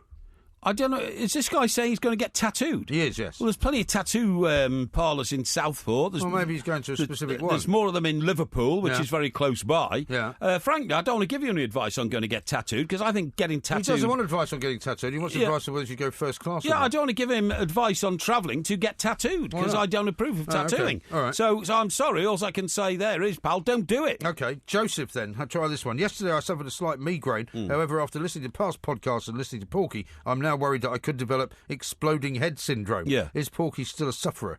Well, you get it sometimes. Everybody gets it. What it means is that your head gets overfull of facts. And I'll tell you what, it's a phenomenon which has increased with the advent and the mass use of the mobile phone. Not because you necessarily got it to your ear all the time, but because it's delivering you so much information so many times throughout the day, you get overload in your brain and you will get exploding head syndrome unless you ration the amount of information being imparted into your grey matter. OK. Steve says on Facebook, can you please ask Porky to do an impression of Martin O'Neill talking to Brendan Rodgers? I am telling you, you're magnificent. And then Brendan Rodgers would say, Liverpool Football Club is the biggest football club in the world, and they're all magnificent here. Excellent stuff. John says on Twitter, I'm going backpacking Asia and Australia next year. Should I live the dream and spend money fast, or be tight and drag it out? Where's he going backpacking? Asia and Australia. Yeah, well, I'll tell you what, mate. Backpacking and me just don't get on. I've never done it myself. I would only say I admire your spirit of adventure. And just take enough money to try and make yourself a little bit comfortable in some of the places you go. Other than that, I can't help with the advice of it. I don't like backpacking. I don't like rucksackers, and I don't believe that anybody should take a gap year after they've spent a lot of money in this country getting educated and then go off and wasting it by trailing around the world, wasting their time doing nothing. Lazy bums. Not doing much helping of people this time around. Jonathan says this, would you be interested in being a star of a fly-on-the-wall documentary? Your strange lifestyle would be ideal, like the characters they get on ITV2 and BBC 3. Have you ever been approached for anything like this? Yeah, I have been approached for things like that. But the problem is, because I do, by definition, spend most of my life outside of work on my own, what would be the point of having a fly on the wall in a house where there's only one person? You see what I mean? Well, I think that's why they would do it. Well, yeah, but to do what? To see me sitting there watching Peaky Blinders? To see me might be fun. making up a spag bol in the kitchen? Yeah. To see me cracking a bottle of red? To see me tending my plants in the garden? But also being my roof involved garden? in your day-to-day business where you're on the phone to people. You know, you might be animated in that way. Yeah, well, look, I'm up for it any time. Doesn't matter. It would depend on one vital factor: how much I was offered to do it. Yes, that's vital. I'm a capitalist. Yeah, that's the only reason, really, isn't it? Yes. How about this from TMF? What is the most romantic thing you've ever done? Most thing I've ever done? Oh, I tell you what. Once, I tell you what I did. Apart from write a love poem, obviously. Yeah, I've written plenty of love poems. What I did was, I actually was taking a woman out who I really fancied for dinner at a very nice restaurant in the northwest of England when I was working for the Daily Express in Manchester. And what I did was, I got her picked up in a car, brought to the restaurant, okay? And then, just as she met me in the cocktail bar and all that, we went to our table. As we sat down, the waiter then brought to the table a fantastic bouquet of flowers, which I had bought earlier and given to him, but which I paid him £10 to say had just been delivered by the florist, and they were for her. Unbelievable. It was an absolute winner. And what did you do with them? Where did you put them? Sorry? You couldn't put them in the middle of the table, No, I told him to take them away, look after them for us while we were having dinner, and as we left and another car arrived to take us home, she was presented with them again. It was an absolute winner, believe me. Okay. Oh, I tell you, she melted. Really? Here's one from TM. As poverty is your biggest number one fear, what's the lowest your bank account has ever been? I've never had an overdraft. What, ever in your life? I've never in my life had an overdraft. Okay. And that's all I can say. I mean, when you say, how low's it been? Well, I had had a bank account since I was 15.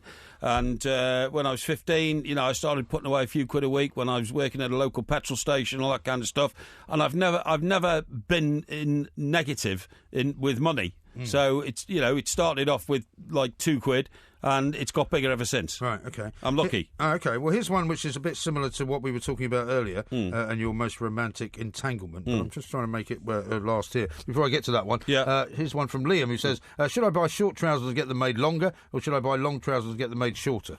Buy long trousers and get them made shorter, because then it gives extra width. The problem is these days, most of the fashion world caters for younger people who like skinny-type clothes. And if you're not skinny, and I admit that I'm not skinny, I prefer a bit of width in my clothes. So, get bigger clothes and get them reduced. Don't get smaller clothes and get them expanded. OK, I've got just a full version now from Kevin on Facebook. Please, Porky, could you help me? I've recently purchased some very expensive lingerie for a female Rogerisation partner, and I had them delivered to her home. Yes. It's been almost a week now, and I've not had a thank you. An acknowledgement or even a text from her since she signed for the delivery. Right. Is this acceptable, and what should I say if she gets back in touch? Well, hang on. Did you tell her they were from you? That's the first thing. Well, I wonder whether she doesn't know that they're from him. Yeah, exactly. Or whether she's got them and thinks that actually it's a bit cheeky for him to send them. Yeah, well, it is. You see, the thing about lingerie is this, fellas, and I can give you this bit of advice. Women actually don't really appreciate it, because women realise when you buy them lingerie, it is not a sign of affection. It's a sign that you want to get into more Rogerisation with them,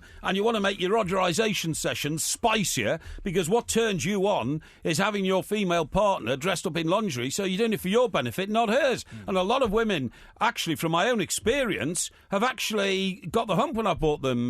Well, sorry, that's a very unfortunate expression, but they've kind of got a bit of a mood on them, because they realise it's from. A lot of women don't like wearing lingerie. For instance, can I tell you? If you're spending the night with a woman, she will eventually discard all the lingerie that she's wearing because they're uncomfortable to sleep in all night. It's as simple as that. Is that what you reckon? Well, I know it. A lady, not to put too fine a point on it, wearing an element of lingerie which has straps and buttons and things on it. What on earth have you got them dressed up in? It's uncomfortable. For heaven's sake, that's all I know. Yeah. Unbelievable. Here's one from Paul. He says, Porky, it's my 10th wedding anniversary next week, and I wondered if you had any advice to keep the magic going for the next 10 years. P.S. I'm a red and Mrs. H is a blue, so she'll probably listen to you. Well, I would I would go away for the weekend. That always spices things up, and go away somewhere nice. You know, for the next 10 years. No, didn't he say it's the 10th anniversary? He did. And wants to keep things spiced up. He wants to keep the magic going for the next 10 years. Well, go away for a week then. Go to Mallorca for a week, and you know, make sure the children are staying with your grandmother, or with their grandmothers, or grandparents, or something like that, or with family members, and get away and spend a few bob.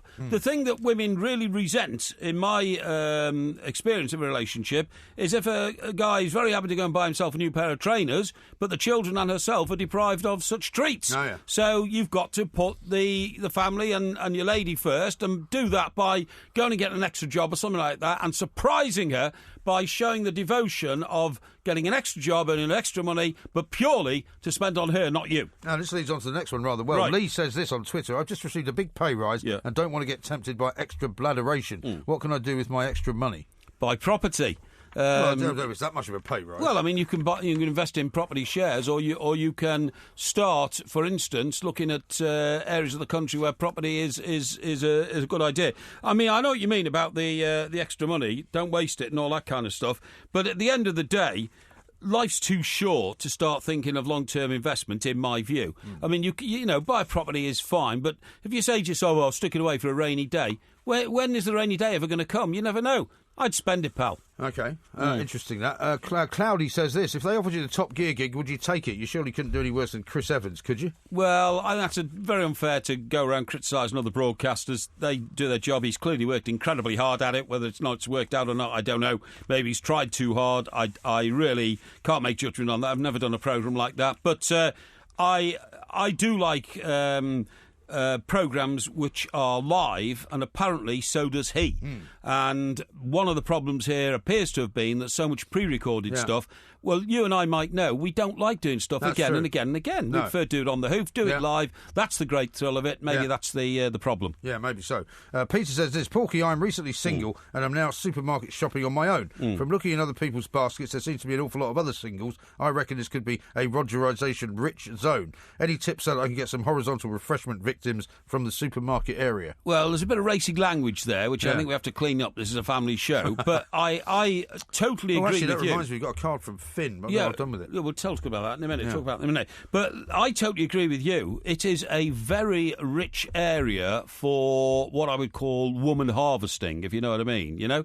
And I say that because the best way to attract the attention of a woman in a supermarket aisle is to appear to be the dumb male. Yeah. You know, things like, well, for some people that's easier than others. Of course it is, yeah. Oh, you don't know where the tuna fish is, do you? I can't seem to find, and you know, things like I can't find, you know, the Cadbury Smash. Can't find the lingerie section. No, you're not the lingerie section. You're in a supermarket. I can't find the Smash, or I can't find the Smash. I can't find the Kippers, you know, or something like that. And you will find that, you know, that's a good way of a woman giving you some indication of whether she's interested or not. Right. And then.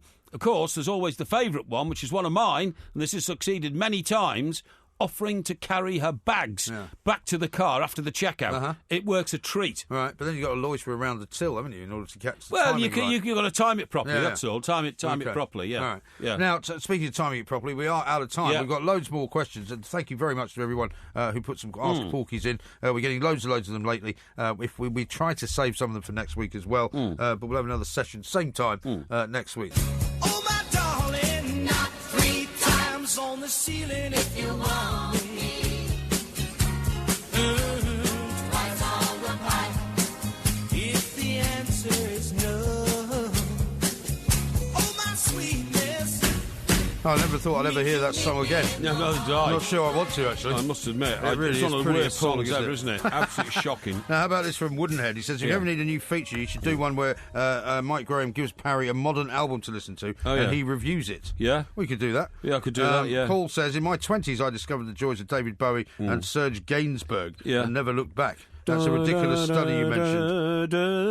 Because that was Je T'aime, wasn't it? Yeah, it was, yeah. And talking about Glasto, apparently, according to El Cuervo, Gary, he says they have a stand-up comedy tent at Glasto, or I think it's called a cabaret tent. Oh, do they? So, yeah, they do, yeah. Oh, well, I could have a look at that. Now, the great one... Sorry, mate. Go on. I was going to say, Brendan on the same subject, he says, Glastonbury so much more than music, Porky. They have comedy sets, debating tents, workshops, etc. And he says, you'd love it, MG. I probably would. Yeah, but I would not relish splashing around in the mud, the blood and the beer, to use Johnny Cash's... a bit like Royal Ascot. Yeah, that's right, a bit like Royal Ascot. This week. Now then, old William, who's a regular correspondent, sends a note. This is rather touching. Happy birthday to Porky's mum. Yeah. And thanks to her for bringing the man of the people and the seeker of truth and justice into the world. Isn't that great? Right? That great? I think that's great, yeah. Right. And David is mocking my poetic talents, my literary skills, saying, start of Porky's new collection of poems. My teeth is as white as a tin of Dulux paint. Yeah, well, I mean, certainly somebody also raised... Do you remember when you said you were going to make a poem up about the speed camera? Which I think you did, sort of almost instantly one time. Oh, did I? And somebody remembered it, and it was something about a yellow box. Oh, yeah, but it wasn't very good. Yeah. And so there are those who say, are you sure it's the same man? Yeah, of course it was. Having come up with that Candida Pax thing, which is not bad at all. Now, listen, suddenly get into this yellow box thing, which was bloody awful, frankly. No. Yeah, it was. No, it was instant. It was like, Bob Monkhouse used to write instant poetry, and I could do it as well as him. Now, funny enough, I've got a note here from Skywalker, okay? Yeah. Which I think is just a name for his... I don't think it's his real name. No, it's his name. Is his name Luke, by any chance? No, it's not. And it says, somebody please not to get a photo of Porky dressed as Frank-N-Furter. Frank-N-Furter, yeah, from the Rocky Horror Show. Oh, that's from the Rocky Horror Show, right. He's the guy that Tim Curry played in the film, with the stockings and suspenders and all that. Oh, I see. Somebody's bound to do it. Well, anyway, listen, because you just said it was the anniversary of something. What was it?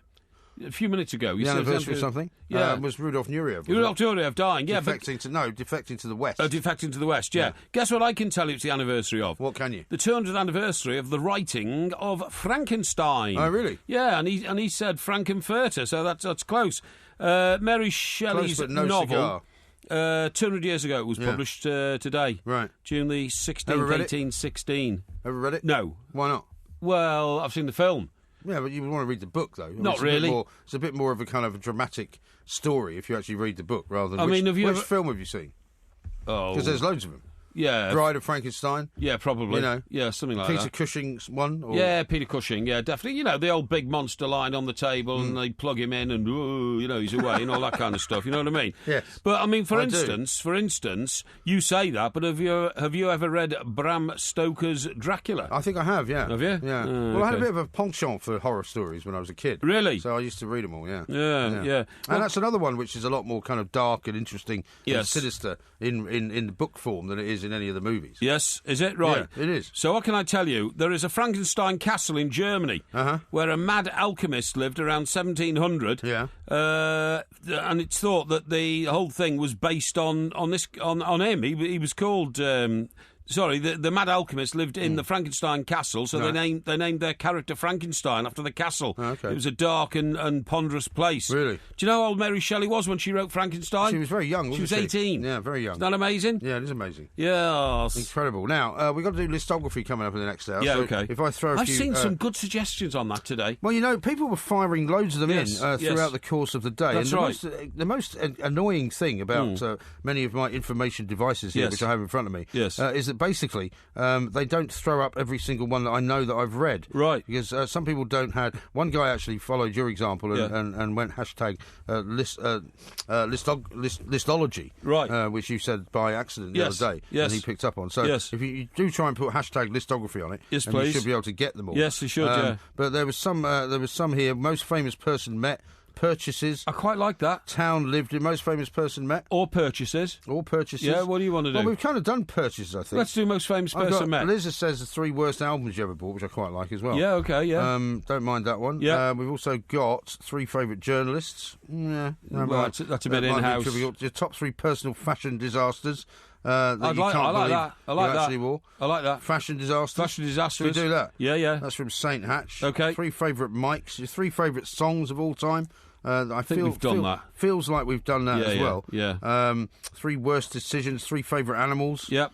3 people you regard as being most influential in your lives. I like the fashion thing, really. Should we do the fashion? I quite like the fashion thing. Okay. Yeah, do you want to do that? We can do that coming up in the next hour. Yep. We'll give it some thought. Yep, we do. Well, I mean, you could just describe what you're wearing tonight, and that'll do. Oh, what I'm wearing tonight? Yeah. Have you put out a picture of yourself tonight? Yeah, well, I haven't. I haven't needed to. Your left...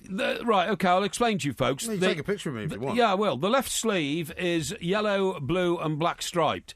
Blue and blue, actually. Yeah, that connects to the left half of the shirt, which is pink, white and black stripe. Yeah. The middle of the shirt, where the buttons are, is green and blue stripe. Yes. The right-hand side is light blue and white stripe, and I can't see the right... The right arm is pink. Right arm is it's a mess. I'm going to take a picture of it. It's very colourful. It is a terrible mess. It's quite colourful. It's a mess. It's a nice shirt. It's not. It's very comfortable. I don't know why. I think you've run out of shirts. It must be. No, I haven't, no. I think so. I'm taking a picture of it right away. I will never run away. out of shirts.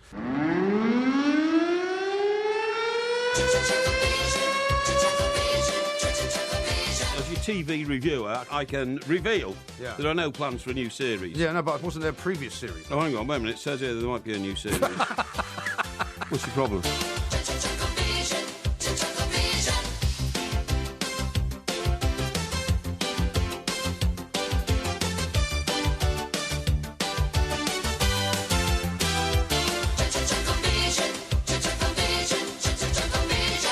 Of course, that music tells you that it is time of the week for Porky Vision, in which Mr. Parry tells you some shows that he's been watching, some shows he hasn't been watching, and what you should generally be doing around your television set. So, are you prepared to kick us off? Yeah, I'll kick you off. Yeah. Did you see that programme, Inside Heathrow? Utter trash. No, I didn't. I saw a trailer for it. Oh, rubbish. I thought it looked quite interesting. No, utter rubbish. Why do you want to know what's happening inside Heathrow? Heathrow Airport is the busiest international airport in the world, right? In terms of, east to west and all that kind of stuff. Yeah. All I want to know is, does it work? All I want to do is go to Terminal 5, get into a cocktail bar there, buy some expensive presents from duty free, and get on with my life. I don't want to know. Aren't you fascinated by a number of bags that go through it? No, I couldn't care less, because a lot of them get lost, and jet fuel goes up and down in price, affects the price of your ticket. Although actually, I think I might be confusing, because there's another one, isn't there, about the city in the sky, which is all City about in the sky? How many people are actually flying around the world at any given time. And I don't know anything about that. Anyway, it's trash. That might be kind of interesting. Didn't want to see it, because all I want to know is I want to see the front of Heathrow, not what's going on behind the scenes. What a waste of time. All it does is make people nervous about the airline industry. So wasn't it a bit like? Was it anything like that EasyJet show they used to have? Which was all at Luton Airport or something. A little bit like that. That was sometimes interesting. No, that wasn't interesting either. No. I don't care about other flights. People's jobs. They're not interesting to me. My only interest is what I do, really. Well, everybody knows that. Not what a lot of other people do. No, it's not selfish. No, it's called specialising in what you're good at. And because I'm, capable of what I do, I like to concentrate on. I have no interest in the fact Maybe you should just film yourself and watch that. Well, that's not a bad idea, actually. People might get fascinated, and I could make a fortune by just letting people into my life, so to speak. You know what I mean? Right. That's not a bad idea. But the programme that really, absolutely punched me in the solar plexus was, of course, Coco the Griller, okay? The Griller. Coco the Griller. Yeah. Now, this is a story about a lady who borrowed a griller from a zoo. Yeah. Borrowed a griller? She borrowed a griller. How did she manage to do that? Well, she was a scientist, so she borrowed a baby griller, right? Yeah. And the whole idea was to find out if you could train a griller to be, a house... what's the word? Well, house trained. House trained, that's right, yeah. And, could griller live in human environment and all that kind of stuff? You can't, can you? Isn't that the Yes, you straight can. answer? No, you can. And this griller grew up over this time. She eventually managed to acquire possession of the zoo. Sorry, not the zoo, the griller, okay? Yeah, the griller. Her name was Penny... Coco a female gorilla or a male gorilla? Coco was a female gorilla. You sure? And the psychology PhD scientist was Penny Patterson. Borrowed Coco from a zoo. Yeah. You said that already. Yeah, but this happened in the early 70s. Oh, what? It's an old show then? No. The gorilla's still alive in there. This is the whole point. Oh, right. Right. Okay. And taught the gorilla sign language. Okay. Sign language. Sign language. What about sign language? What? What about sign language? I just said that. You said sign language. And taught the gorilla to say food, drink. Right. Or something else, you know what I mean? Yeah. Like walk or something like that, you know what I mean? I can have a grilla cheese sandwich. Except the gorillas don't speak, so it was all like, hand messages. Hand messages, Sign language. Hand to mouth. Sign language. Hand to mouth for food, raising a glass like we do if we're in a bar for drink. And she didn't give it drink, did she? Walking, he would go knock on the door and all that kind of stuff, you know what I mean? Right. Anyway, problem was, this went to extraordinary lengths, because Coco... who didn't procreate because there was no sort of male gorilla around. Oh, that's probably quite... Oh, so I suppose, that's probably quite a good thing. You see what I mean? Yeah. Wanted... You don't want little gorillas running around. Hey? You don't want any little gorillas. No, you don't want any little gorillas, so they got him a little cat. cat? Yeah, they got him a cat. I thought it was a she. Oh, yeah, it's a she. Sorry, it is a she. And she wanted a cat. Right. So they went and bought Coco a cat, but unfortunately, Coco was not able to spend as much time as a human would spend on the cat. Right. So the cat got run over. Hey? What? Sorry. What's wrong? Why are you laughing? What are you laughing? What do you mean she wasn't able to spend as much time with the cat, so the cat... How do those two things follow? Because if you're a human being and you've got a cat, you kind of tell it to stay in the garden or something like that. Well, you don't tell it to. It just generally does. Yeah, that's what I mean, yeah. Well, Coco was put in charge of this cat, which was a kitten, actually. Well, maybe the kitten was frightened of the gorilla. No. She got it for her birthday. And it was called All Ball. All Ball? All Ball. Right. I don't know why. But All Ball? Yeah, All Ball, yeah. I don't know. Oddball? No, All Ball, because remember, I'm watching it, so I'm only getting phonetically what it's called, okay? Right. And it was only 6 months old when he got squashed by the neighbour's car. That's a terrible story. And this affected Coco badly, heartbroken. Yeah, I'm sure. And, she was mourning for months, and... wouldn't let the little cat's body go and all that kind of stuff, protected it and all that kind of stuff. What, you mean was kind of clinging onto it? Yeah, sort of stuff, yeah. Right. And anyway... So how long was this gorilla living in a person's house? 30 years. Blimey. Yeah, or over 30 years, nearly 40 years. And, of course, it grew up from being a little gorilla to a big gorilla.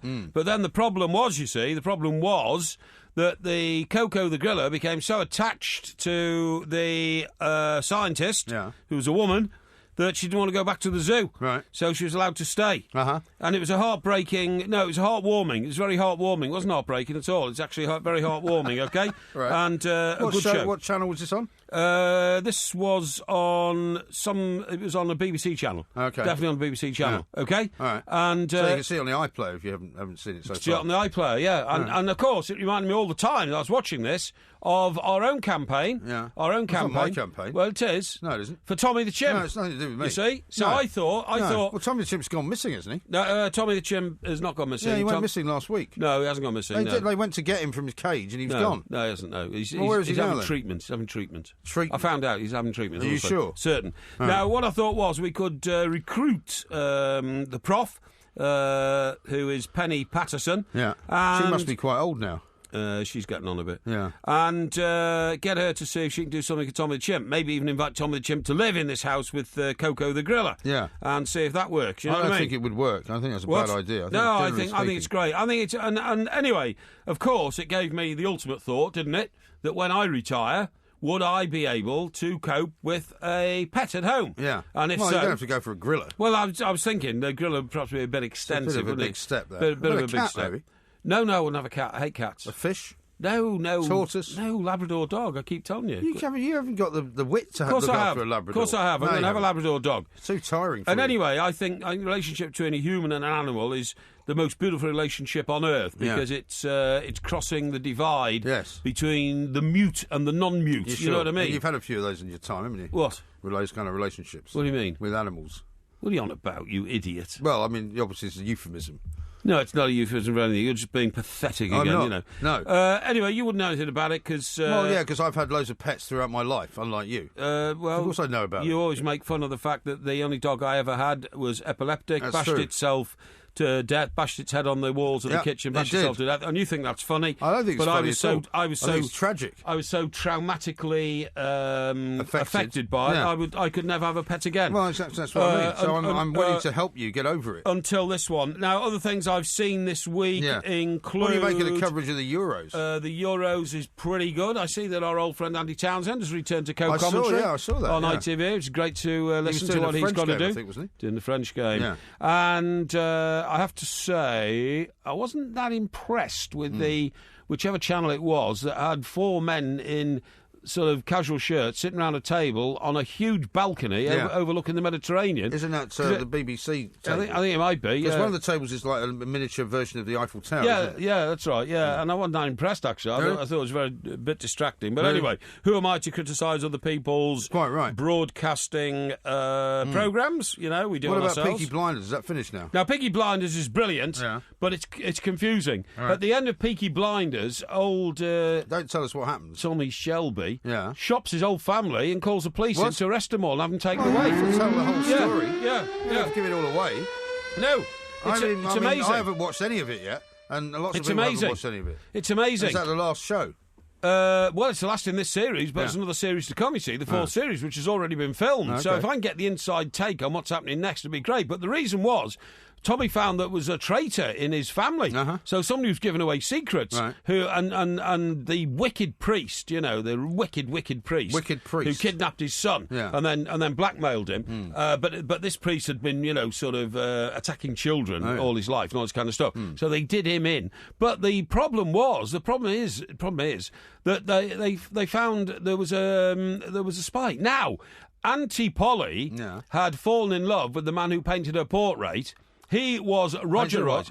Hey? Painted what? Painted her portrait. Portrait, yeah. Yeah, so she was posing, in a very seductive sort of dress. Oh, yeah. So the artist, then seduced her.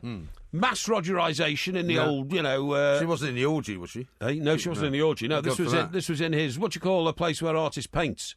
A studio. In his studio, mass Rogerisation. You're sitting in one. And after a few bottles of wine, it's suspected Aunt Polly was telling the portrait artist a few secrets. Oh, really? Like the fact that they're planning to dig a tunnel into the vault of the Russians' bank to steal their Fabergé eggs and all their jewellery. Oh, yeah. So they had to bring back the mad Jewish jeweller, Alfie, and Nutter himself, to inspect the jewellery to make sure it wasn't paste and all that kind of stuff, And along the way, somebody gave all the secrets away.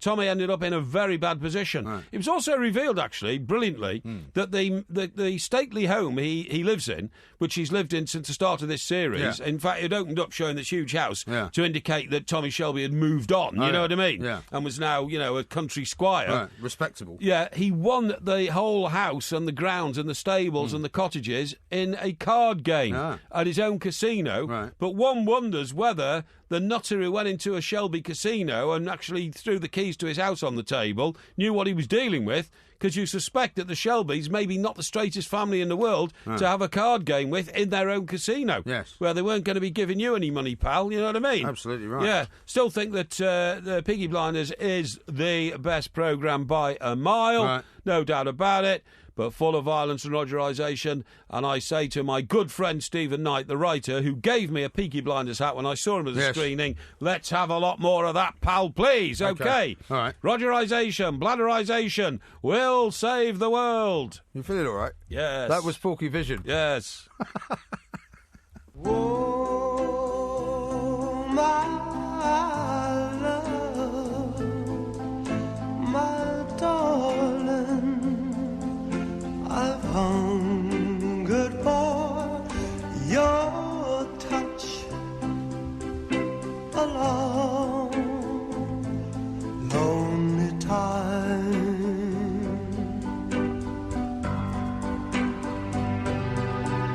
Then time goes by so slow. It's a nice song, isn't it? That's Unchained Melody. It is. But that wasn't, that guy who's in Grantchester? Yes. Robson Jerome. Robson Jerome. Yeah. He sang a version of that, which was number one for 9 weeks. It was. This was from the movie Ghost, with his Geordie mate. Do you remember, have you seen the movie Ghost? No, I haven't actually. Really? No. Remember who was in it? Yeah, I know who was in kind it. Of era. The guy who was in Dirty Dancing. Yeah, that's right, Patrick Swayze. Yeah. And? The female? The love interest. Do you remember that scene when they were making the clay together? And he was already passed on, and she was imagining it, or nobody was really quite sure. No, not really. Oh, I know who that was. Go on. Sleepless in Seattle. No, it was Demi Moore. Oh, Demi Moore. Or Demi Moore. Moore, as some people would say. Now, we've got a man by the name of Josh Warren, who we're about to talk to here. He is, of course, a paranormal expert. Yes. And there's a strange craze at the moment with Airbnb, which is something you were talking about just the other day. Yeah. Where people go and live in other people's houses. This is about people going to kind of haunted places and spending the night or spending an entire holiday there. Right. Joshua, very good morning to you. Welcome to the show. Well, thank you so much. Great to be with you again. Thank you. Now, Joshua, I mean, this is a bit of a strange one for us, really. I mean, I can imagine why people might be interested in ghosts and be fascinated by the paranormal, but would you actually want to go and stay in a place which, for whatever reason, is recognised as a haunted location? Nobody really wants to live in a haunted house, but if you can just go for a night and get a little sample, possibly, of what that's like, well, obviously, it appeals to thrill seekers, the same type of folks who like to get on the biggest roller coaster and feel that drop. But furthermore, it reinforces this idea that maybe you'll glimpse something of an afterlife, that perhaps, you pop out of the womb and you work your butt off your whole life and you wonder, where is this going? It's kind of nice to think maybe you'll see something to reassure you and to feel that there actually is something beyond this physical life. Yeah, but most people are terrified of ghosts, aren't they, Josh? Don't they? They think they want to see a ghost until they do, and then all the hair drops out and they go white and they never recover. Well, you're right about that because, I spent 6 years going from haunted house to haunted house before I ever actually saw a ghost. Yeah. And I got to the point where I thought maybe some people can see ghosts and some people can't, and maybe certain people have the right combination of rods and cones in their eyes, or I'm sure that's right. I'm sure that's right. I'm sure some people's presence in our cosmic world gives them advantages to see ghosts. Where was the first one you saw? Well, the first one I saw was, not surprisingly, it's very stereotypical, in the attic of a house in the mountains of Asheville, North Carolina, which are some of the highest mountains in North America. Right. And when I finally saw a ghost for the first time, I realized, whoa, this is not the way you imagine it's going to be. Right. Fortunately, the first time I saw a ghost, there was another person there, and so it wasn't just scary as much as it was just very, very bizarre. Did the other person see? Did the other person see the same thing you saw? That's right. We both saw it, and as a matter of fact, I got a photograph of it.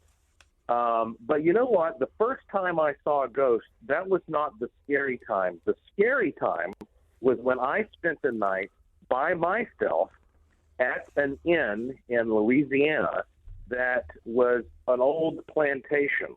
At least 10 people had died there, but they used to have slaves, and the slaves were tortured and treated horribly.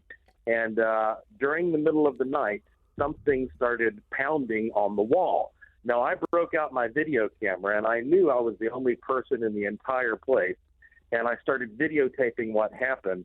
And I will tell you this, my hand on the Bible, for 4 hours, I was communicating with some kind of an unseen force. And I would say, now tap on this table. Boom, boom, boom. It would tap on the table. I'd say, tap on the wall. Now, boom, boom. And it made the hair stand up on the back of my neck. It did, and I thought to myself, I can't go to sleep in this room. Yeah. I don't want to wake specter standing there, because you're so vulnerable when you're sleeping. That's the last thing you want, to wake up and see some kind of a creepy form standing there. Well, that's the other thing. I mean, isn't there a danger, depending on what kind of spirit that you may or may not encounter, that if you just go to a place specifically to find something like that, you're kind of opening a Pandora's box, if you like, of all sorts of nastiness. Well, that's true. I mean, obviously, the first thing to worry about is simply having a heart attack or going into shock. I mean, if you don't believe that ghosts are real, or you have sort of a playful, dismissive attitude, and all of a sudden there's one standing there, it can literally scare you to death. Aside from that, well, there is this whole possibility that some of these things, these specters, these shades, these phantoms, can sometimes interact with us physically.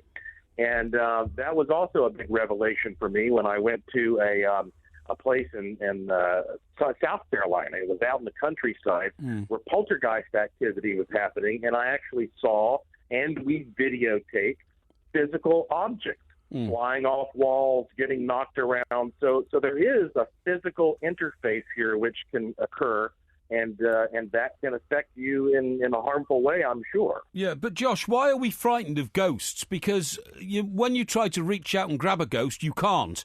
You ever seen one? No, I've never seen a ghost, no. How do you know, then? Because Josh is telling me what he just experienced. Oh. And did you actually, when you said the spectre was in the room, knocking on tables, knocking on walls, but did you see the bodily form of somebody who could have literally got hold of you and strangled you? I thought ghosts were only apparitions. I didn't think they were any solid form.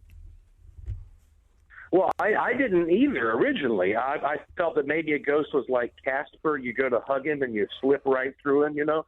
But the reality is, it seems like in some cases, these ghosts, and there are different types of ghosts, imprints, entities, there are different classifications, but some of these things may be able to take on a temporary physicality. Right. And during that period of time, they are able to interact with the physical world on a limited basis. And it's during that period when some kind of potential physical harm could occur. Now, that particular night when that thing was banging on the walls, and again, I videotaped this, and I've got this video on my website. Yeah. I did not see anything that night. It was all just, the interaction between me and this thing and it pounding. On other occasions, however, I have seen these forms. And, I'm not sure that most of the time, though, these things are aware. On that particular occasion when that thing was responding to me, when I was asking it to bang on this or that, it was a life-altering experience because I had no doubt that it was interactive. But in most cases, I think what we might be witnessing is some kind of information that's being stored in the environment and replayed under certain conditions. And if we can figure out how that happens, we may someday be able to actually view things that occurred in the past, and that will revolutionize our entire culture. Let me ask you a question, Joshua. Do you think animals have different powers in terms of seeing stuff like this? Because my dog, on a couple of occasions, has appeared very spooked by something. Sometimes when we've been out, sometimes when we've been in the house. And it's not very clear what it is. You can't see anything, can't see, and you know how sort of sensitive dogs are. You know, the hackles go up on the back of his neck, or he'll start barking at something, and there's nothing there. Oh, absolutely. In fact, I wrote a whole book called Pet Ghosts, Animal Encounters from Beyond the Grave, in which I dug into not just your typical dogs and cats, but also I went into some very weird territories about the ghostly relationship between insects and dinosaurs and, all kinds of bizarre sort of creatures and this idea of a spectral realm. And when it comes to your typical, though, pets, obviously, dogs can hear 20 or 40,000 hertz higher than we can. Yeah. Cats can see and almost into the infrared realm. All of these different organisms around us are able to perceive a much wider slice of information in one way or another than humans are. And that therefore it makes great sense that for the same reason we use, say, a dog for law enforcement, for search and rescue, or for sniffing out drugs, or some people are even using animals to in the medical field to sniff it for cancer. There's no doubt that not only animals are more perceptive to things, but animals have evolved to sense this mysterious energy of death. Yeah. There is a story about a cat. This made headlines a few years ago. A cat in a funeral home in the U.S. And if this cat walks up to somebody and starts sniffing around, 2 hours later, that person dies. And we wonder, why is this? Well, think about it. These animals are predators. They've evolved over millions of years to sense when something's becoming weak. Yeah. And that's when they know to pounce. Yeah. And so animals are clearly going to have an edge when it comes to perceiving that, again, quote-unquote, energy of impending death. Yeah, no, I totally accept that. And the other thing is, Josh, I know this sounds ridiculous, but spooks or ghosts or apparitions, or call them what you want, are credited with knowing things we don't know. We've all heard of somebody returning from the other side to warn a family member not to get on that aeroplane, not to get on that train, because they know impendingly there's going to be a disaster, a crash or an explosion or something like that. Now, if that's the case, shouldn't guys like you who work in the paranormal, shouldn't you be trying to find a way of opening up a quite specific line of communication with ghosts, with spectres or whatever, because they have information we need? Yes, and of course that has always been a big part of the quest. It's certainly a controversial part of this field because there are many people who feel you should not attempt that communication. There is information in the Bible, of course, that frightens a lot of people about trying to breach that gap. But ultimately, yes, what we're talking about here is the idea that time is a flexible thing. And, of course, the smartest astrophysicists and cosmologists are telling us the same thing, that we are very egocentric, and so we see time just from our own points of view. But if you escape this body, well, then maybe past, present, and future are much more sort of indistinguishable from one another. And so some of these spiritual beings might be able to alert us to things that are going to happen in the future because it's not something that is, yet to be seen. Yeah. It's just that we can't see it right now from our point of view. Sure. Yeah. Josh, we've got to leave it there. Thank you very much indeed. Thank you very much indeed. Warren there talking about why on earth you would want to go and stay the night in somewhere called the Madness Chamber, right, in York, which is a former Madness Chamber. It's rumoured to be haunted. Do you think you'd be terrified if you saw a ghost? I don't think I'd be necessarily terrified. I don't think I would. But it's not so much the seeing of the ghost, it's the being in a place which is haunted. I mean, for example, this place in Great Dunmow, the haunted bedroom at Taliston. It's a dimly lit room decorated to suit that of a 7-year-old Edwardian child. Now, that just sounds creepy. Now, if I was sitting in that room, like he says, if you're waiting to go to sleep and you think this 7-year-old child's going to suddenly appear, then that might be quite scary. You know who comes from Great Dunmow? Who? Fergie. Fergie? The Duchess of York. Duchess of Pork. Doesn't she? Yeah. Great Dunmow, I think her father. We haven't got time to discuss this. But you understand what I said about establishing a line of communication between us and the ghost world? Absolute rubbish. It's not absolute rubbish. That's what we should be trying to do. Yeah, right, okay. Yeah, let's make sure we keep lots of people locked up all over the world and not get any justice, but let's establish a line of communication with the undead.